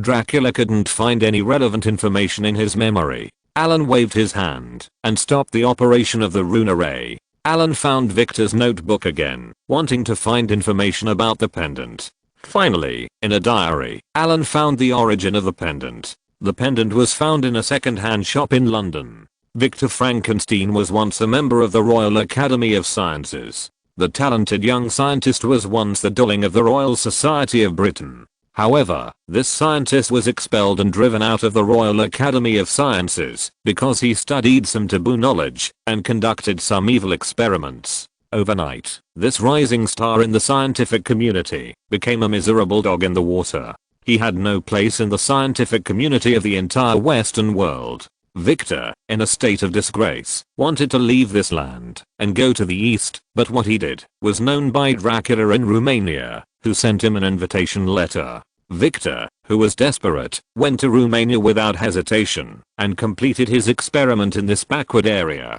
He successfully created a life with the organs of various corpses. It seems that, if you want to find out about the pendant, you must go to London. Allen closed Victor's notebook and walked out. London, the capital of the United Kingdom. As the capital of the most powerful country in the world at this time, the environment in London is not as good as imagined. The climate here is humid, the fog is heavy, and the air is filled with the smell of sulfide. As an industrial center, it consumes a huge amount of coal every day. Compared with the weather in Romania, it is more gloomy here. The Thames River that passes through the city now has black and smelly water. It is the sewer of the entire city. A figure passed through the sky and landed on the spire of a church. Allen looked down at this huge city full of British style. At this time, London was bustling with traffic and the air was filled with the smell of horse manure. Although it was the capital of the most powerful empire of this period, the living environment here was very poor. Sewage was flowing everywhere, and human and animal feces were seen everywhere on the road. The equally busy port was still in London during the Victorian era, when the city was at its most prosperous period. This was the peak of the British Industrial Revolution and the peak of various cultural economies. Various schools of thought collided and merged here. West London is the location of the British Royal Palace, the Prime Minister's residence, the Parliament and the government. East London is an industrial area, and South London is a mixed area of industry, commerce, and residence. The place where Victor got the pendant was in a second-hand shop here. The streets were noisy and lively. Well-dressed British gentlemen wearing civilized hats and holding civilized sticks rode in carriages. On the streets, there were more ordinary workers with ragged clothes and pale faces. Merchants came and went in a hurry with chores, and the whole of London seemed extremely busy. Allen passed by them quietly, and then began to look for the second-hand shop according to the information in the notebook. It was very smooth. Allen found the second-hand shop without much effort, and then walked in. The shop was not big. All kinds of second-hand goods were neatly stacked in the house. It was not as narrow and messy as imagined. Although the shop was small, it was very clean. "What do you need, sir?" An old man in his 50s came out and greeted Allen immediately after seeing him. "I'm George, the owner of this second-hand shop. What do you need, sir? Have you seen this pendant?" Allen took out an envelope and handed it to George. He opened the envelope with some doubts and took out a picture from it. There was a beautiful red gem pendant on it. This thing looks familiar. Let me think about it. People have a bad memory when they get old. Seeing the things in the picture, George's eyes moved and said. Allen smiled slightly, reached out and took out a few gold coins and put them on the table. Seeing the golden coins, George smiled. Dear guest, I remember that I have seen the garnet pendant on it. More than a year ago, I sold this garnet pendant to a young man. Where did you get the garnet pendant? Allen nodded and asked. I got this garnet pendant when I was young, when I traveled to Gaul. George looked at Allen and continued. Do you like this garnet pendant? I have other similar ones here. Do you want to see them? Did you get it in the same place? Allen's eyes suddenly changed when he heard it. Well, no, these are from other places.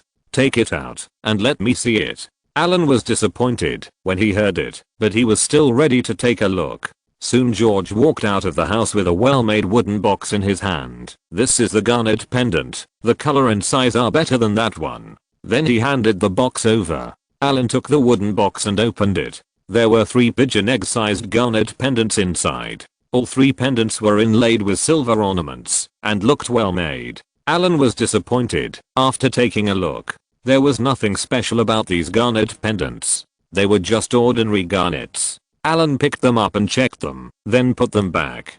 Do you have any other garnet pendants? Allen asked again. I'm sorry, there are only these few.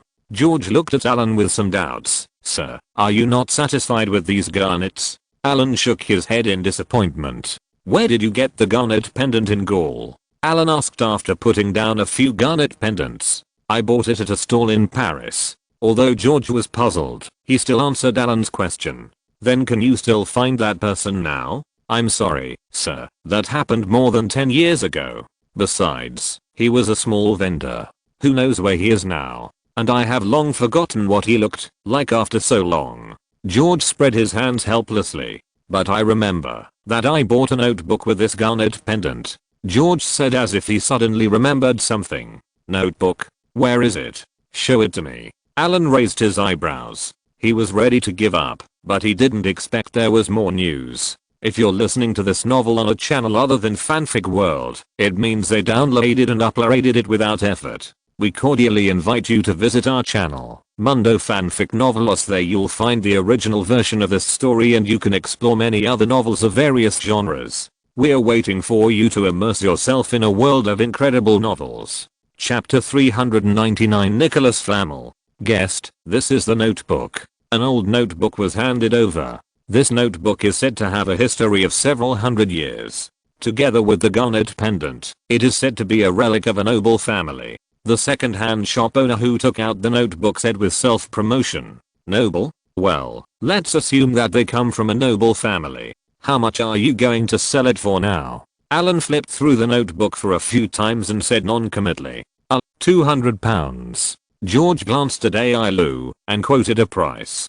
£200 at this time was not a small amount. Before the outbreak of World War I, the strongest currency in the world was the pound, and the pound at this time used gold coins. There were 7.32238 grams of gold in each pound coin, and £200 was 1.465 kilograms of gold. Although Allen didn't care about this little gold, he didn't want to be blackmailed as a sucker.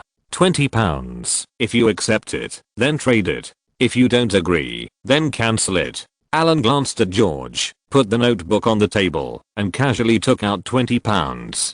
This price is equivalent to a skilled worker's salary for half a year. Seeing the 20 golden pounds, George's eyes flickered. Sir, this notebook is passed down from a noble family. It has a history of at least 300 years or even more. I think it is worth more than £20. Well, keep it for yourself. Allen reached out to put the pounds away, then turned around and was about to leave. Seeing Allen about to step out of the door of the second-hand shop, George hurriedly said, Sir, please wait a moment. £20 is £20. Allen left the second-hand shop with an old notebook. If the boss disagreed, Allen would directly use magic to take the notebook away. This notebook is not something that belongs to the nobility, as the second-hand shop owner said, but even if it was left by a noble, it would not be so expensive. There is one thing that the boss did not say wrong, that is, the history of this notebook. Allen scanned it with a chip and found that this notebook has a history of at least 500 years. That is, this notebook was left in the 14th century. The notebook uses Latin, which is rarely used in this period. Latin is usually used in religion now, but hundreds of years ago, Latin was the common language throughout Europe.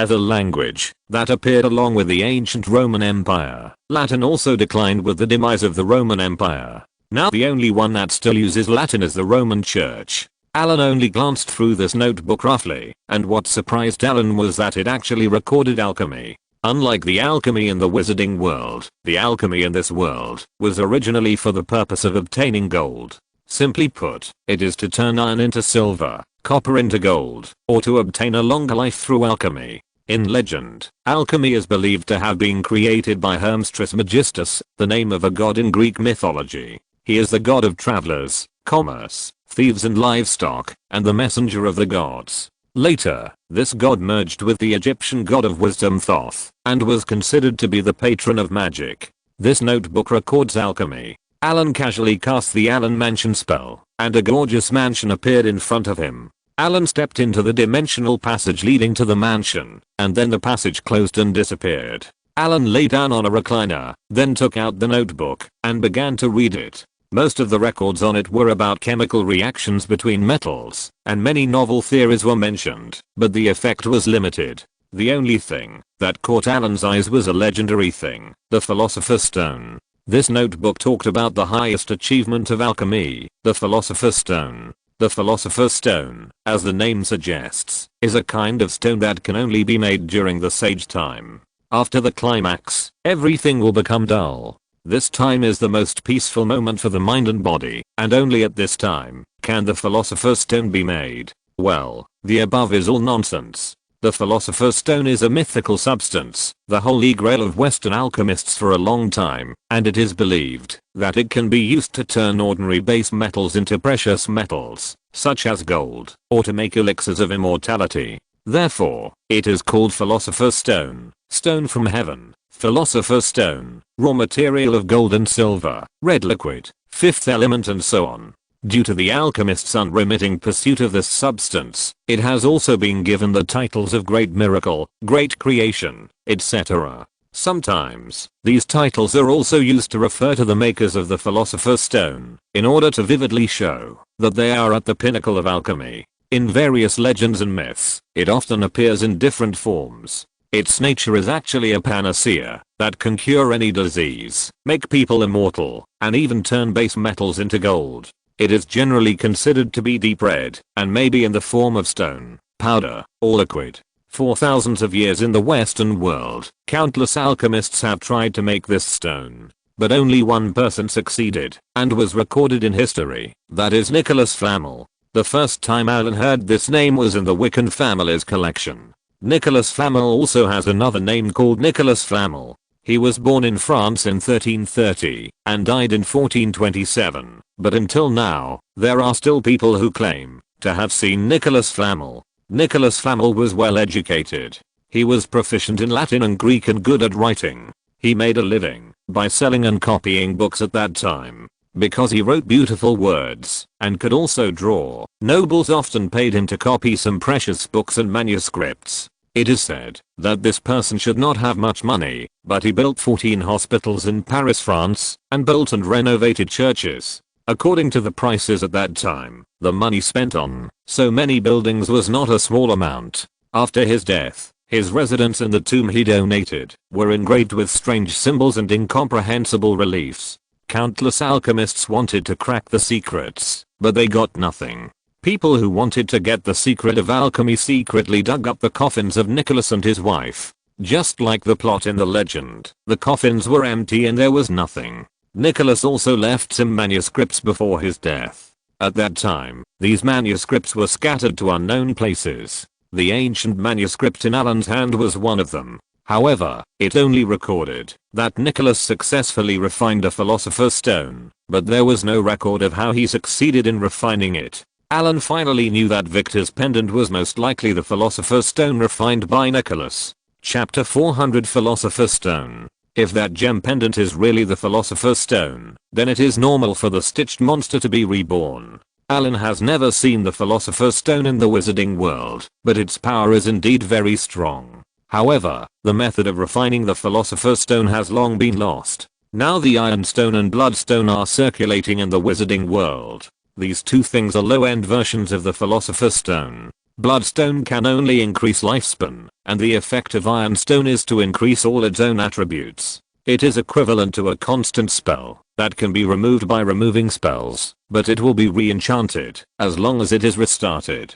There are many kinds of Ironstone. Some can continuously recover from injuries and restore physical strength, some can store magic power, and some can store spells. After storing spells, as long as you get this Ironstone, everyone can cast spells. When the Ironstone is used, it is suspended above the person's head. The special abilities they possess do not require additional magic power to maintain. The Philosopher's Stone has all the characteristics of both. It can increase life by 1,000 years or even longer. It also has all the characteristics of the Io Stone, and has powers that the Io Stone does not have. It can additionally bless the caster with super magic skills, and the Philosopher's Stone can be integrated into the body. Allen does not know whether the Philosopher's Stone in this world is the same as that in the wizard world, but the Philosopher's Stone in this world also has magical powers. After reading the notebook in his hand, Allen began to collect stories about Nicholas Flamel.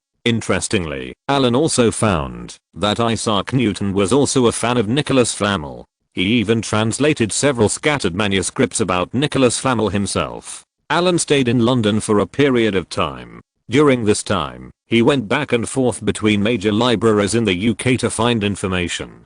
Because it was information from 5 centuries ago, many of the information was only roughly obtained. Regarding Nicholas Flamel's life, Allen also found that according to the records in his manuscript book of hieroglyphs, he refined the Philosopher's Stone after obtaining an ancient and huge book, but no one knew where this mysterious book was hidden. And this book is very legendary. One night, his ordinary life got a dramatic change. An angel came to his dream and told him that he would receive a magical book. Later, the dream came true. It was not made of paper or sheepskin like other books, but made of delicate and smooth young bark. The cover was wrapped in brass and engraved with words and strange symbols. There are 3 groups of 7 pages in each group. There is no text on the 7th page of each group. Only on the 7th page of the first group, there is a magic wand swallowed by a giant snake. This mysterious document is called the Jewish Book of Abraham. Nicholas Flamel spent 21 years collecting information and finally completely interpreted it with the help of a Hebrew scholar.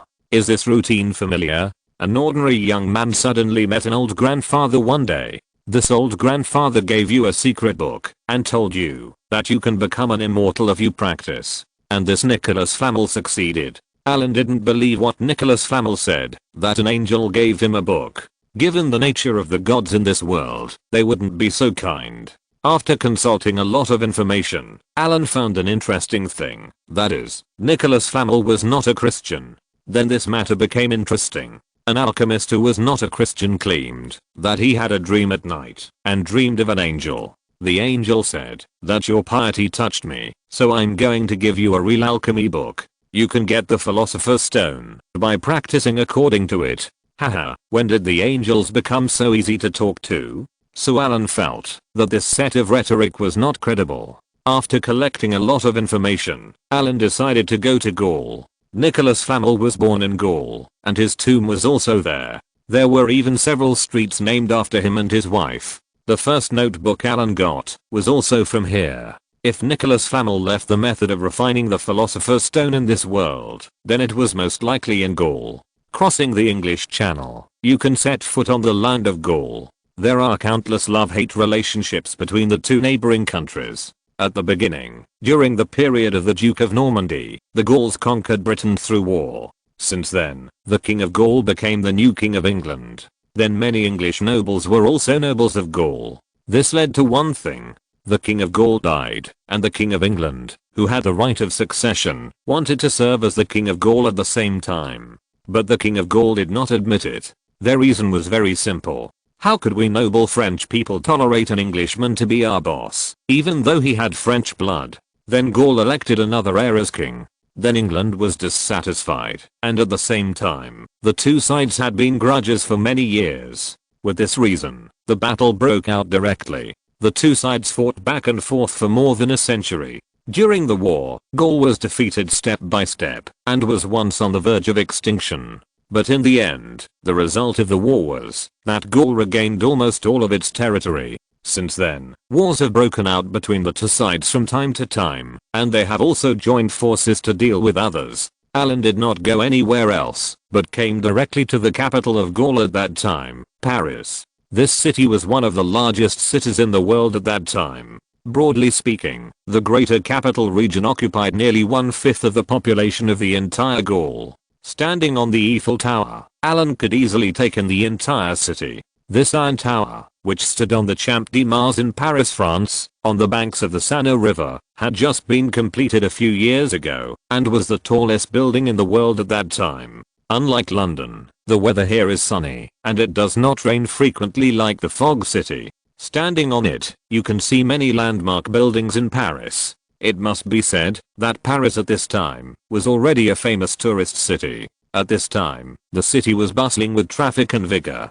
The national strength of Gaul at this time was at its peak. Allen observed here for a while and then came to the ground. Nicolas Flamel's manuscript recorded several places, including his former residence, several churches, and several cemeteries. But when he came here, Allen found that he thought things were a bit simple, because he found that many places were completely gone. Paris had undergone tremendous changes in the past 5 centuries. His former residence had disappeared long ago, and even the churches and cemeteries had been demolished. End of this chapter.